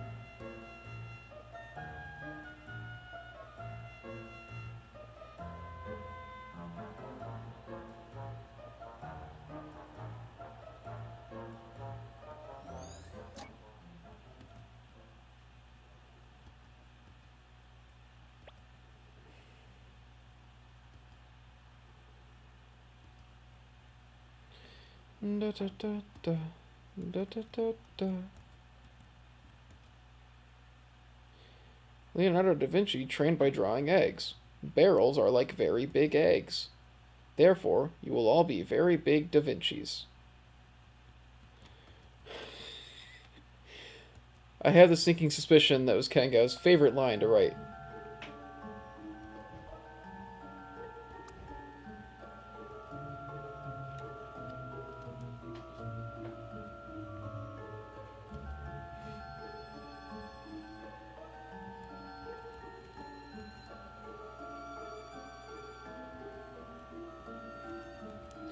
You'll thank me when you're older. There was no memory. There was no memory link in there? Interesting. Anyone? Bueller. Bueller. River's gonna answer. Yep.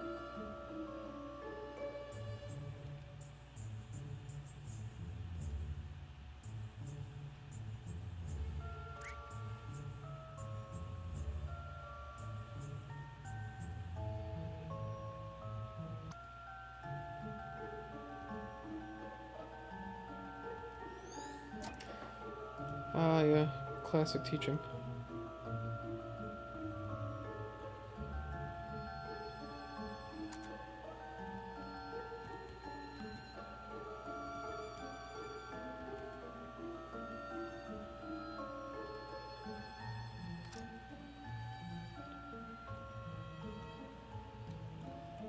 Who locks the cafeteria?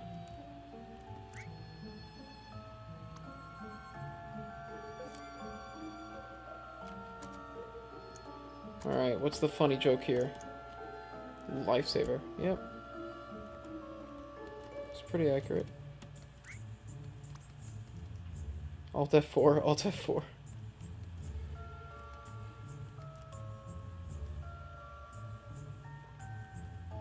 Let's see.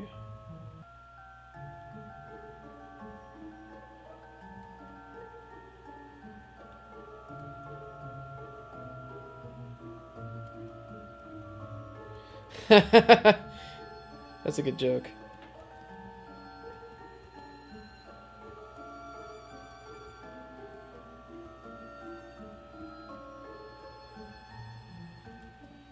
So there's nothing in here now? Oh, okay.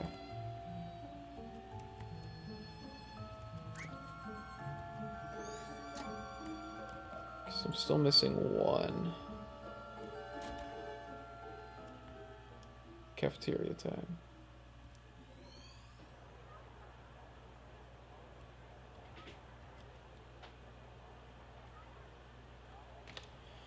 Let's see.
Hmm.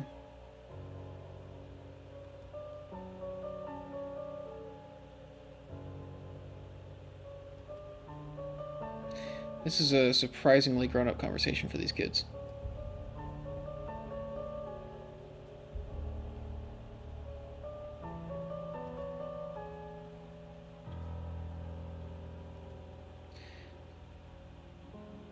I guess actually this is high school, not middle school, huh?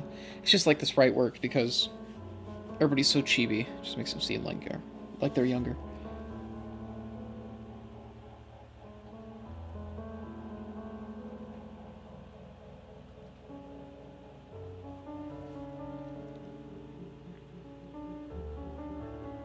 I think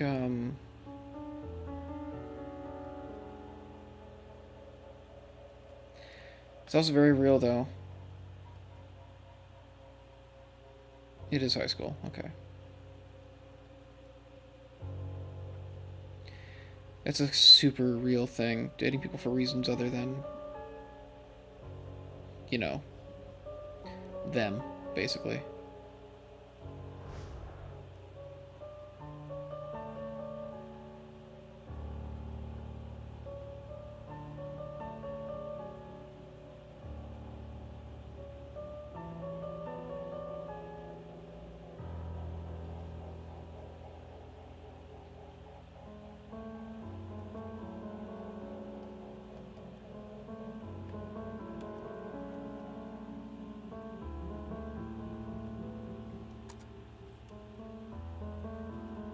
Still missing a memory link.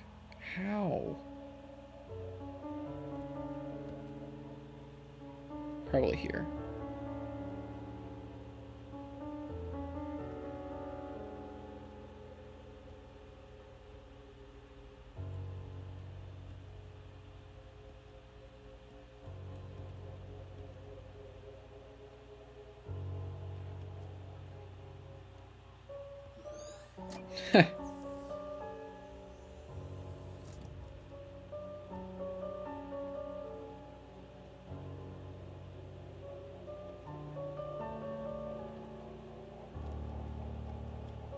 Here we go.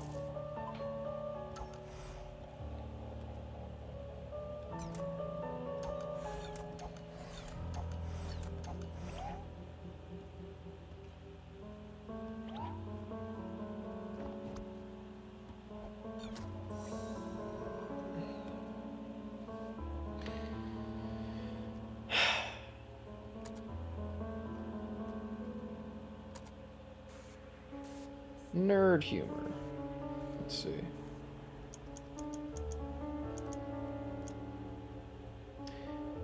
It's like 9 times out of 10, you always do this. You always do the diagonal. Almost every time. I don't know if it's this time, though.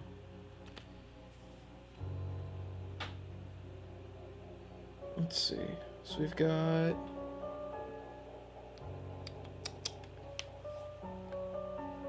Maybe I don't this time.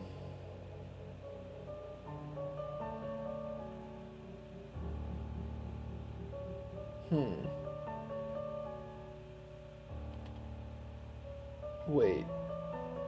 No, I do. Or I don't. Shit. I definitely hit the diagonal. I hit the diagonal. Yeah, this is it.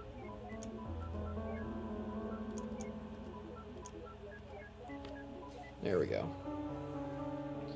I am still perfect. I don't care what any of you say.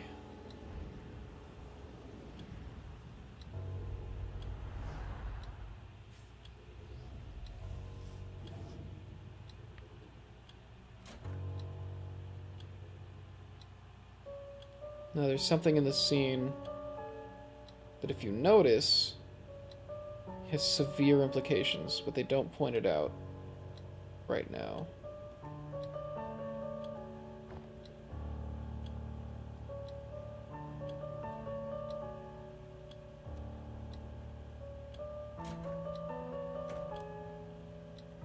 Just pay close attention to the environment.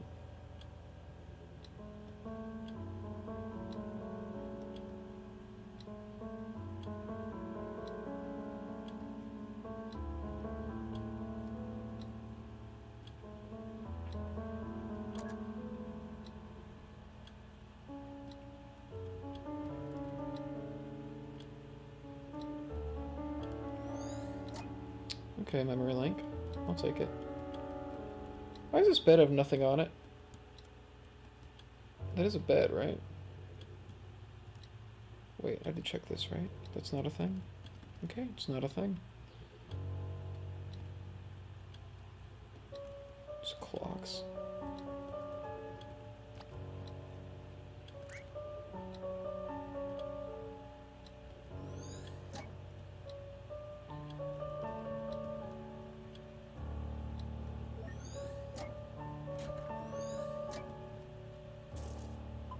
Soccer ball.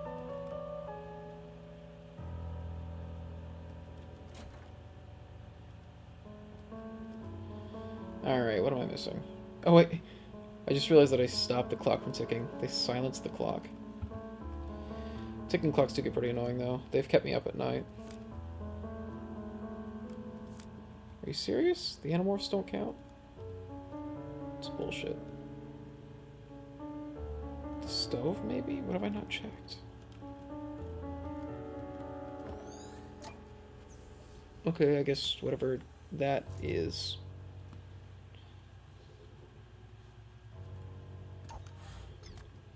Do you notice what's odd about this picture? Do you?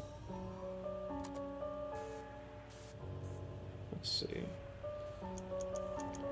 I remember when I first noticed it, it was like a huge oh shit moment for me. Okay, what are we doing here?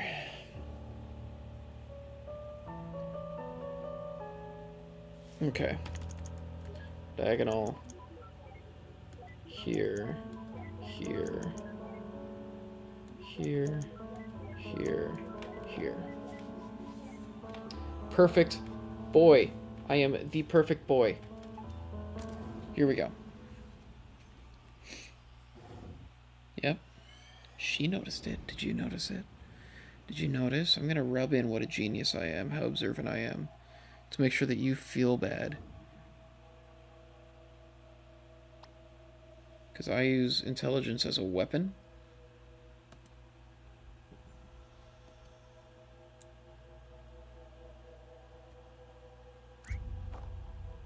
This part is so good.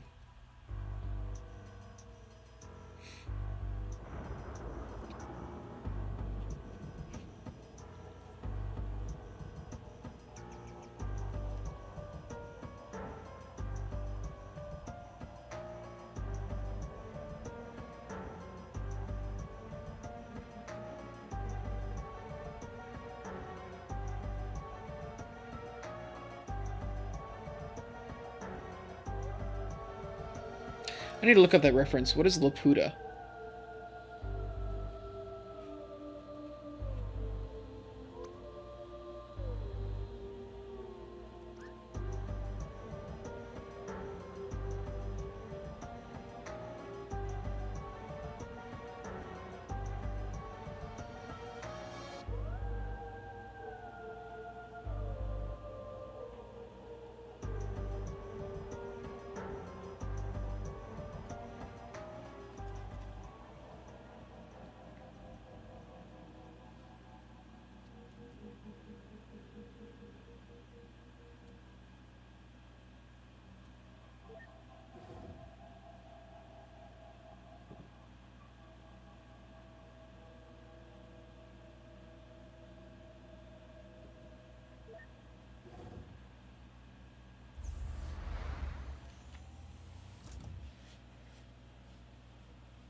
Here we go.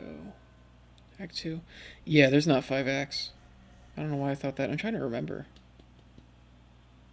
It might only be 2 acts.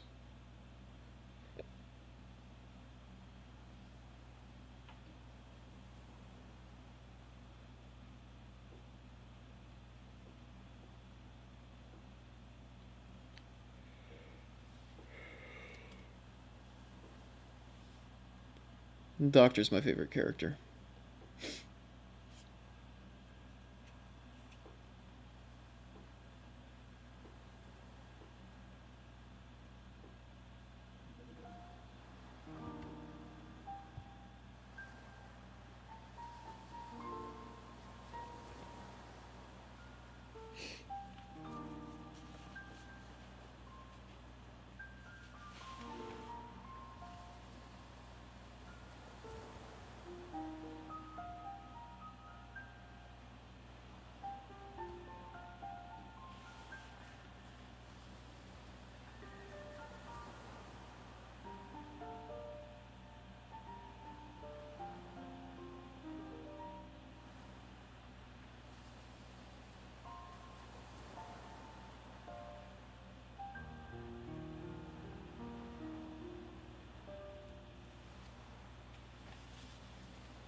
This is such a cool concept.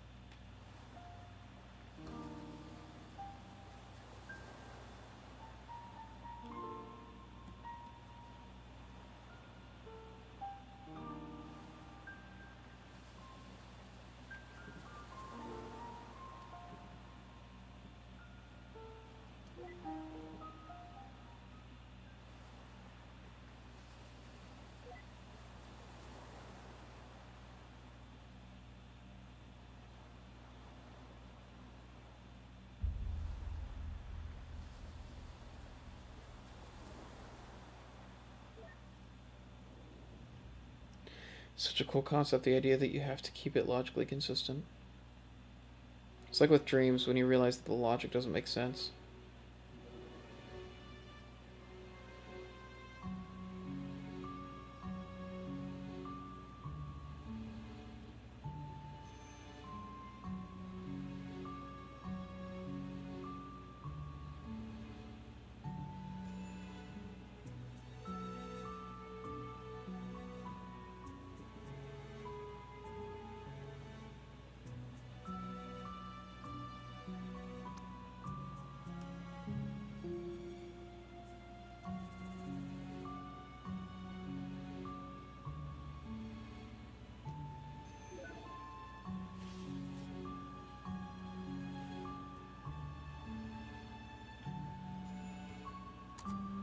This is really cool.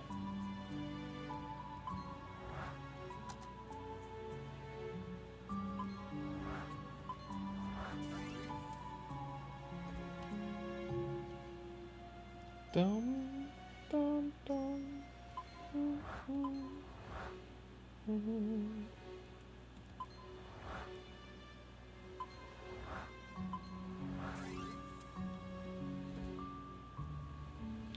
Do I have to keep it connected or no? Okay. So that'll let me connect there. I gotta get the book though. Okay, so I don't have to keep it connected necessarily.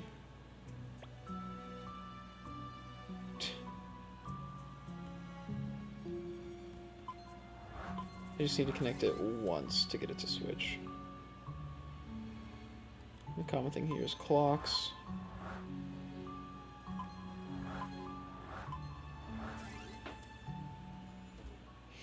Yeah, okay. So I don't need to keep permanent links, I just need to... It's been a while.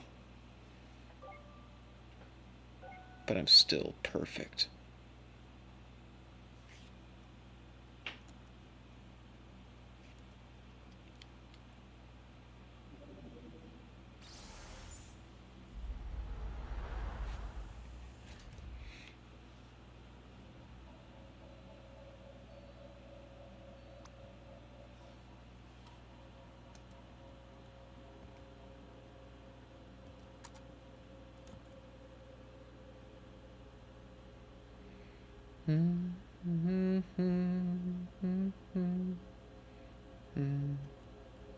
Wait, do I go up here? Do I check on...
Hmm. Was it really necessary to like remove her like that?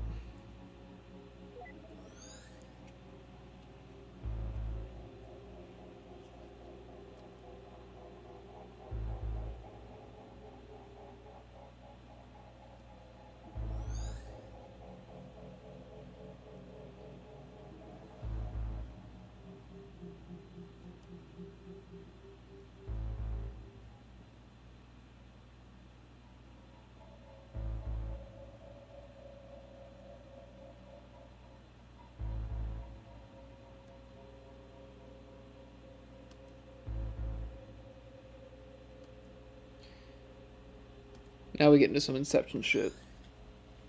It actually really bothers me that Inception has become like a synonym for a thing inside of the same thing, or like a thing inside a thing, because that's not what Inception means.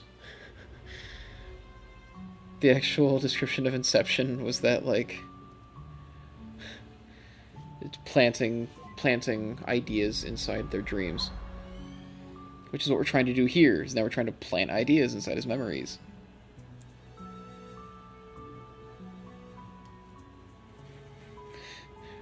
Do you want to go see Moon, the movie?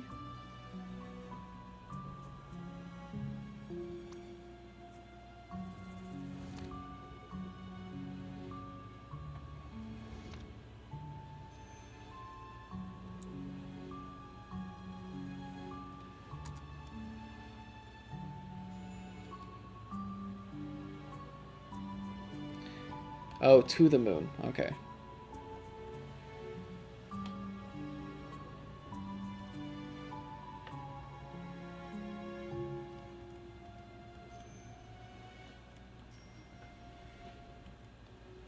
Is he in the theater?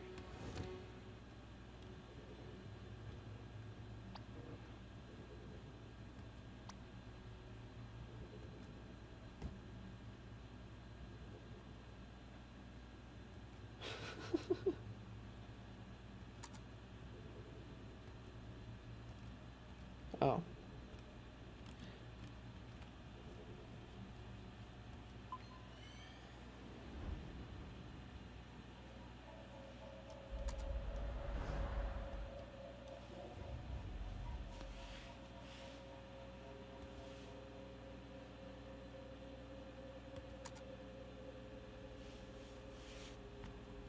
What an interesting.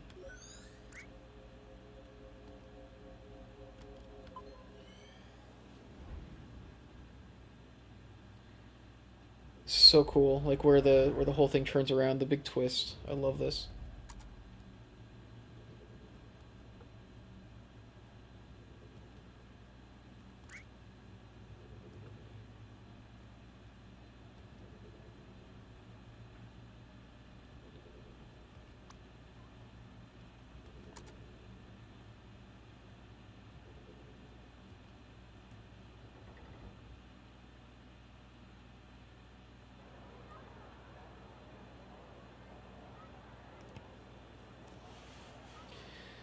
All right. This is one of the best scenes in the game if I remember correctly. I adore this.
This is so interesting.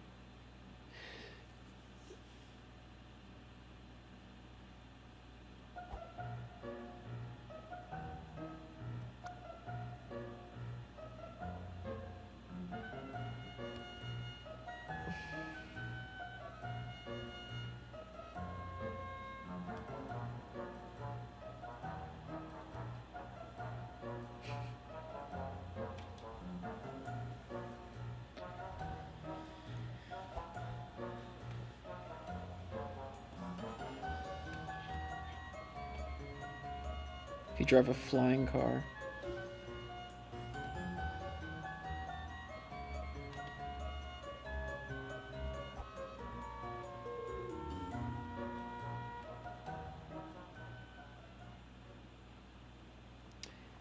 Is the male version of a brunette a Bruno?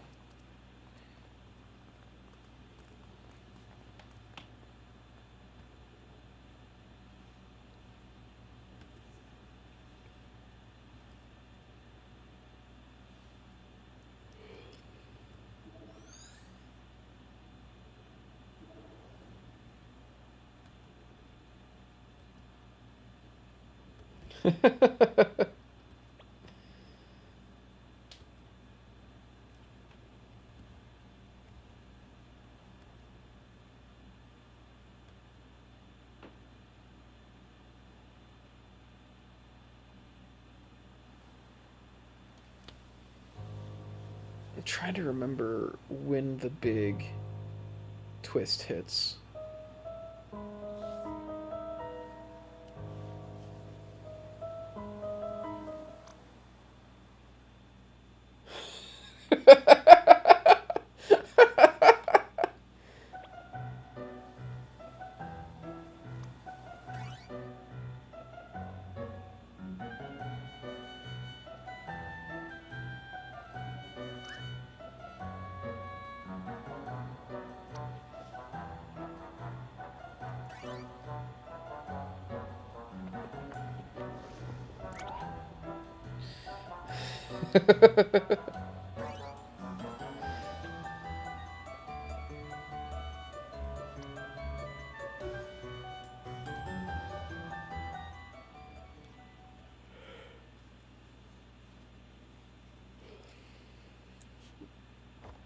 The humor is so good.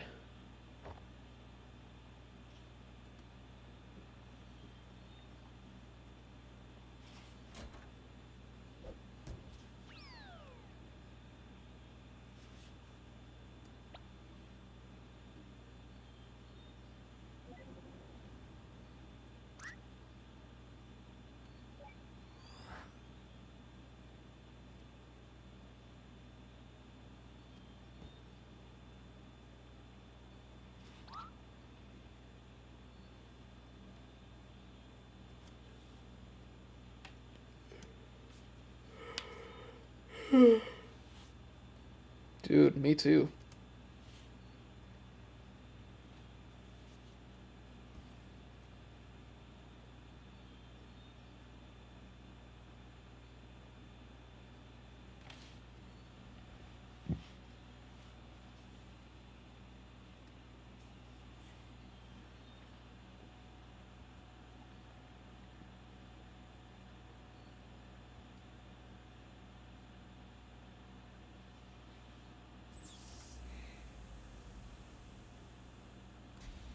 I wonder why Act 2 didn't start here. When did Act 1 end? I guess when he ran into... So I guess it's really just a minor change. I would have personally started... I would have ended Act 1 here, basically, and started Act 2 here.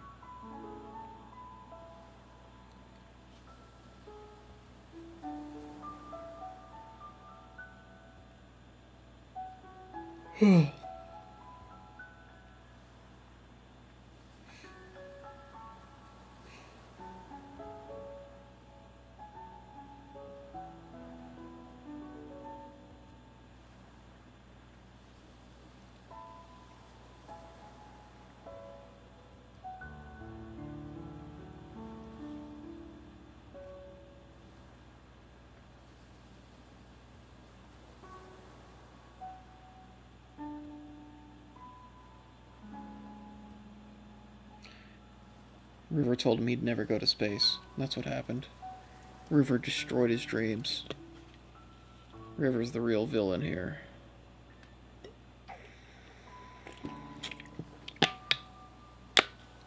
So did she just stay up all night when the whole thing was that they needed sleep?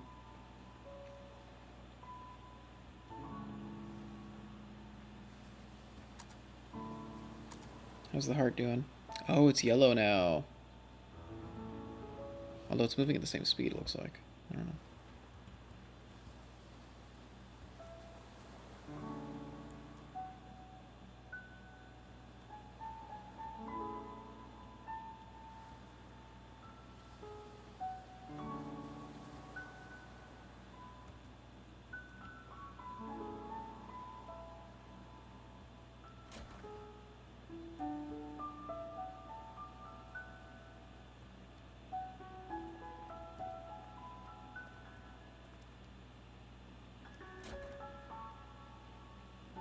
I would love to write a good mystery. I'd hate to write a bad one, though.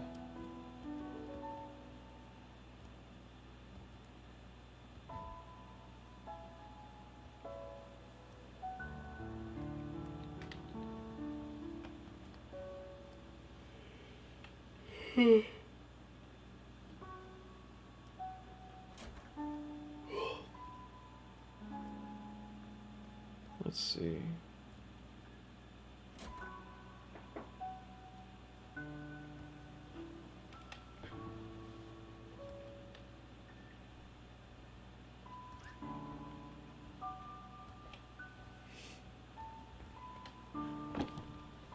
Shoot.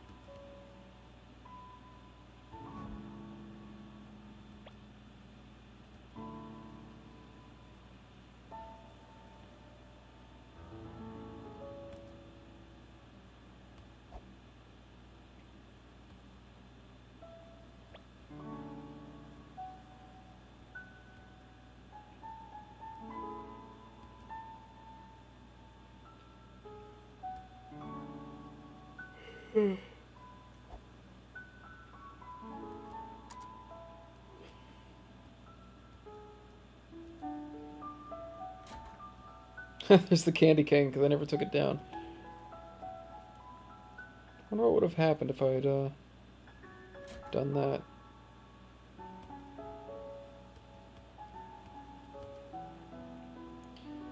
What do I do now?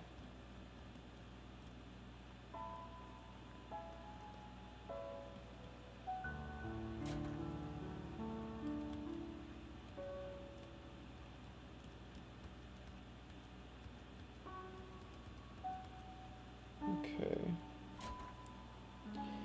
Do I look for the kids or something? I'm trying to remember. It's been a while. Do I make phone calls? No.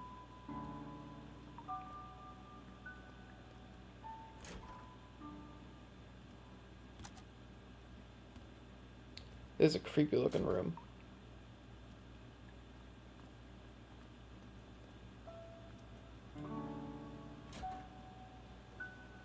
Here we go.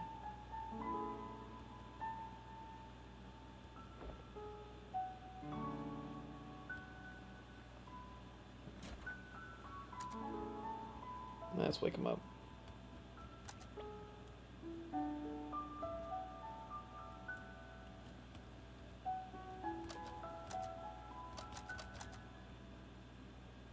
Oh.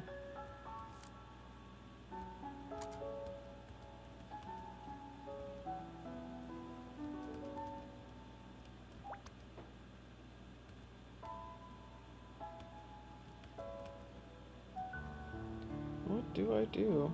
Oh, okay. Just follow the only other person who's still awake, it looks like.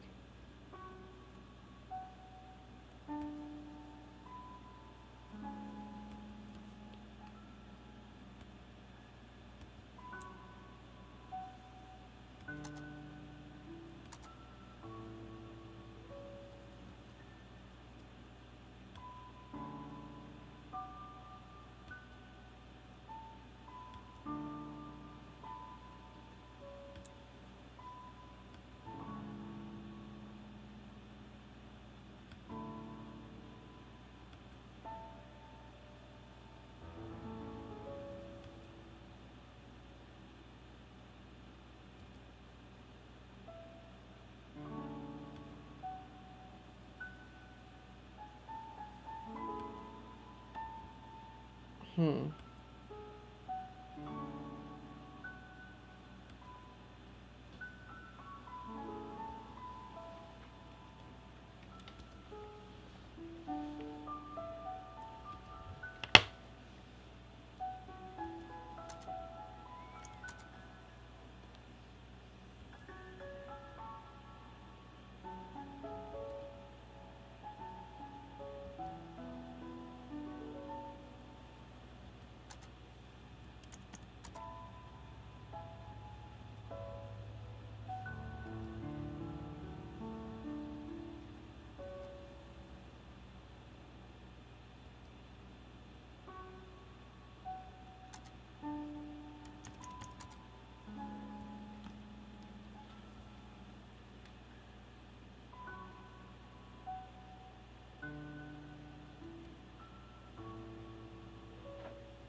No, I wanted to go talk to Neil. God damn it. There's really nothing else to do.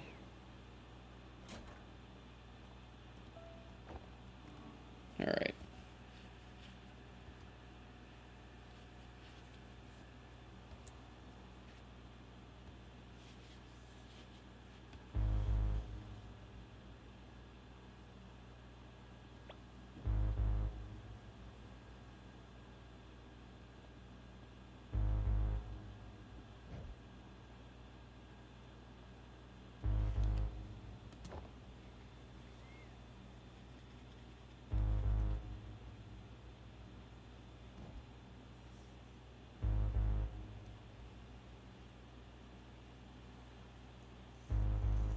Yeah, so here's the big twist.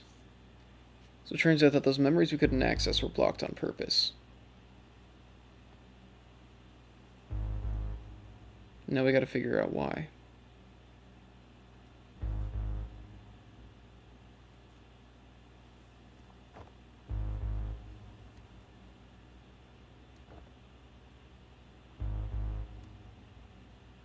This is a great way to tell a story about the past, like, while still making it active.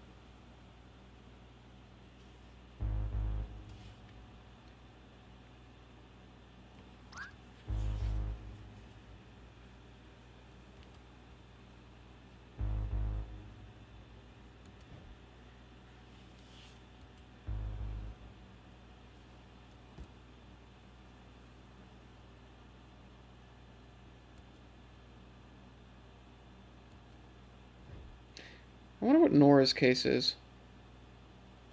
I don't think they ever mentioned that.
Yeah. Yeah, she is.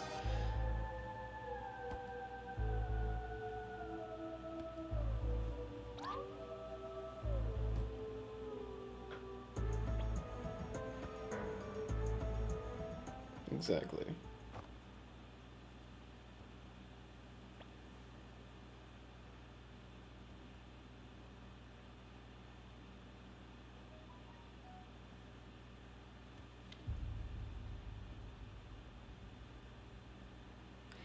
See, now we do a mini game where where we get to pick a squirrel apart. It's very graphic. We really get in there.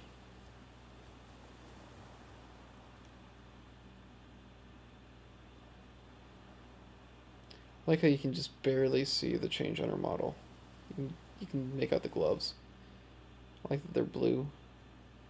Reminds me of Firefly. The squirrels actually scared me. I actually got like spooked by those squirrels. I'm a grown man.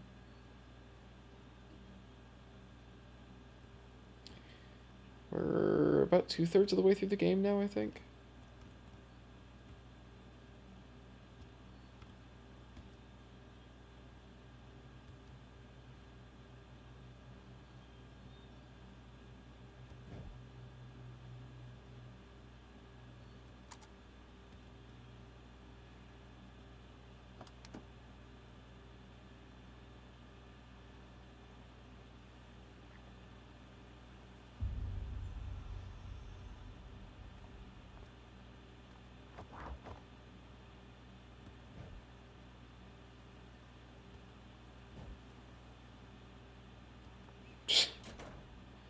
They they have a bathroom. Is there not a bathroom in that house?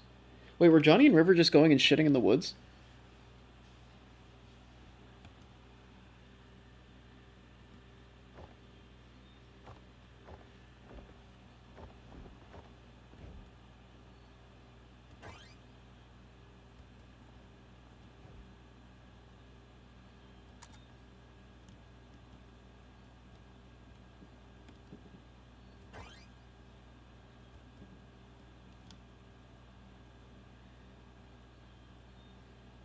I gotta go take a leak.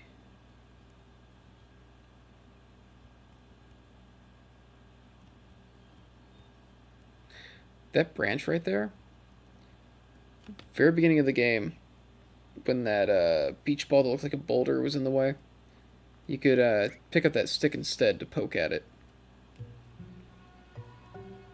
It's just laying there because I didn't use it.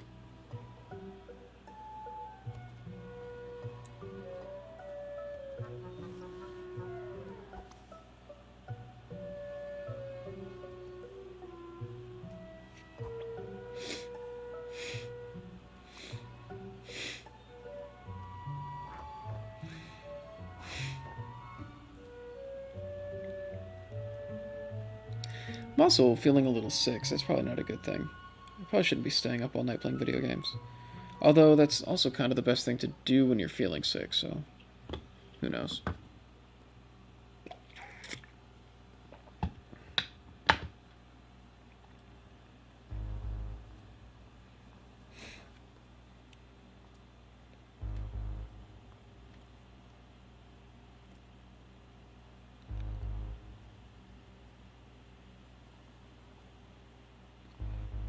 But I just realized I don't actually know what he went and did out there. If they do tell you in this game, I have forgotten.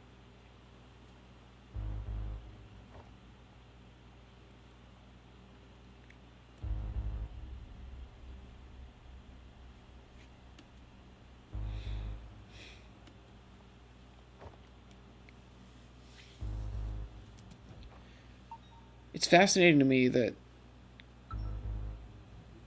people would pay this much money to change somebody's memories right before they die. Seems like it'd be most useful Act 3. Oh yeah, Act 2 is just really short. Maybe there are 5 acts then. Because Act 2 is so short. Especially compared to Act 1. I think, unless I'm just remembering things wrong.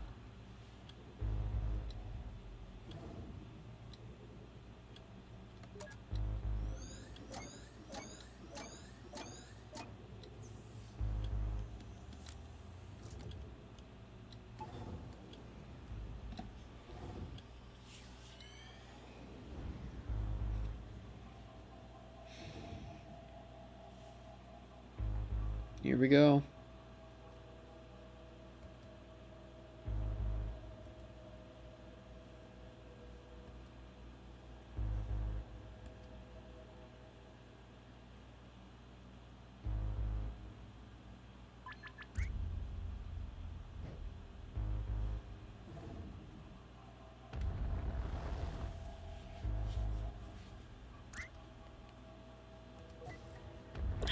maybe having a live action movie built around this concept would be cool.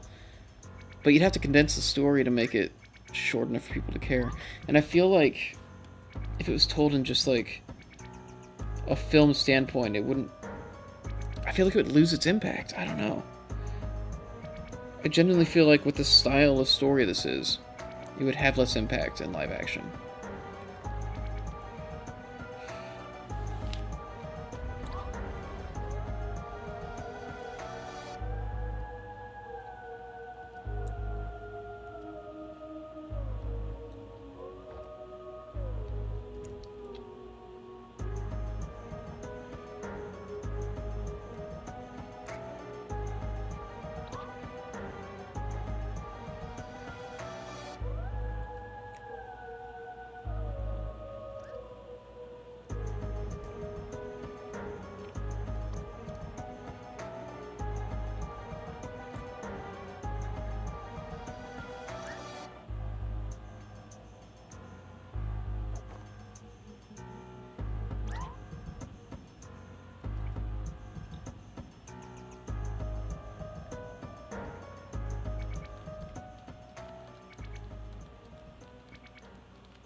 Here we go.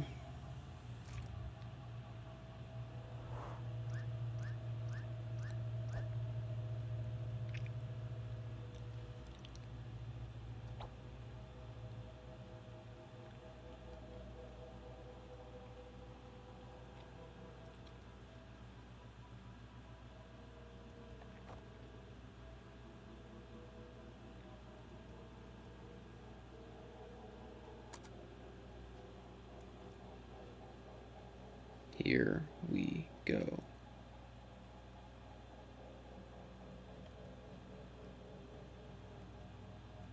I think.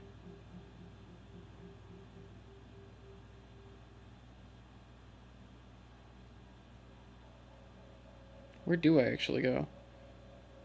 Do I use a soccer ball?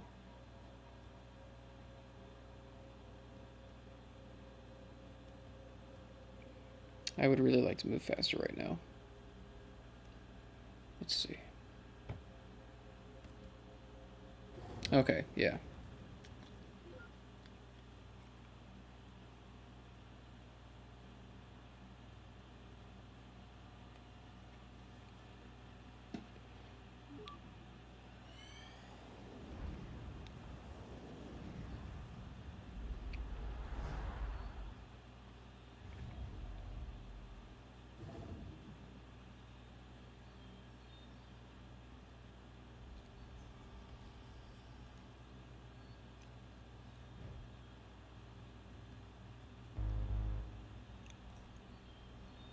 Yep, here we go.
I don't even see the ball. Hey, more roadkill.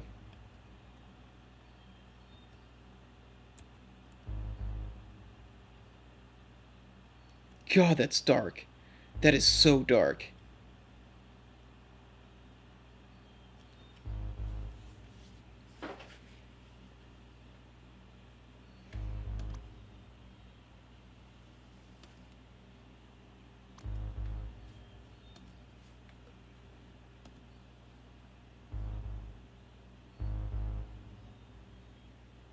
The music looping wasn't very good.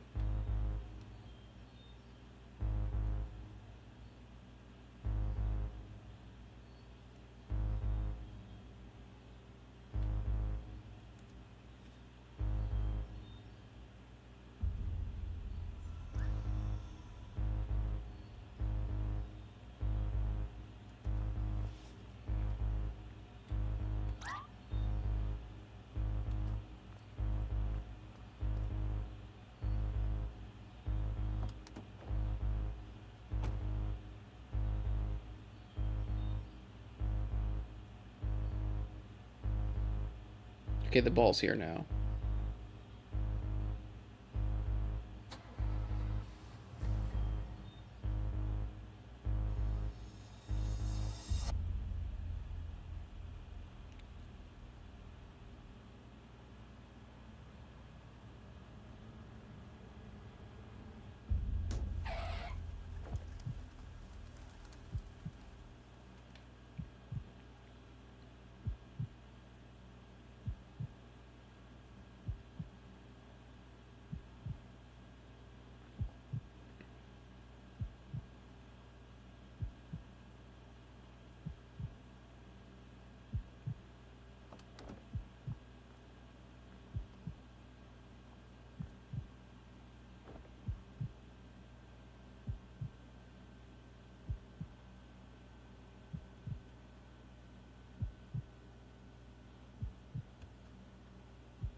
Yep.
Oh god, this gets dark.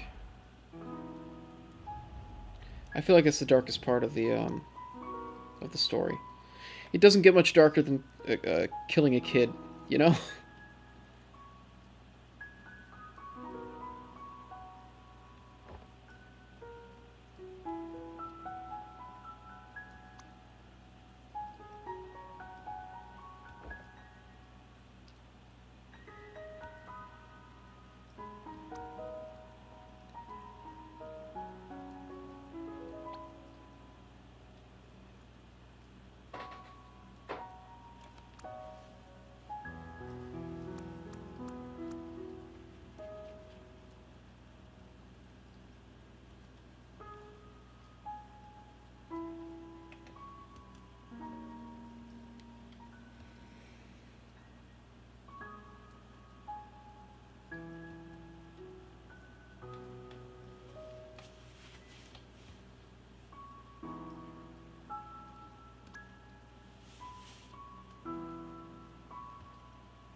everything is alright.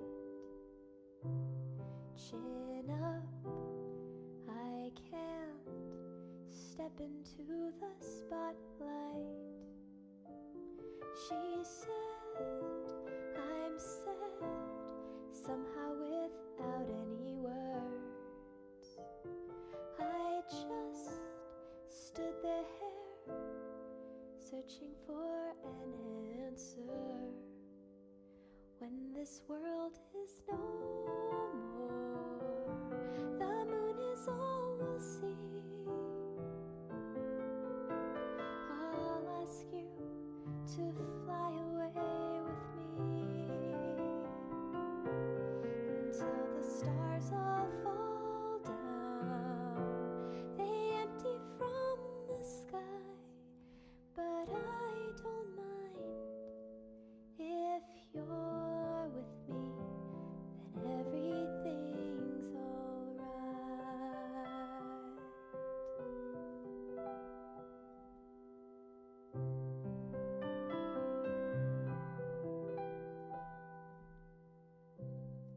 Why do my words always lose their meaning? What I feel, what I say, there's such a rift between them. He said I can't really seem to read you. I just stood there, never know what I should do. When this world is no more, the moon is all we'll see. I'll ask you to fly away with me until the stars all fall down. They empty from the sky, but I don't mind. If you're with me, then everything's alright. If you're with me, then everything's alright.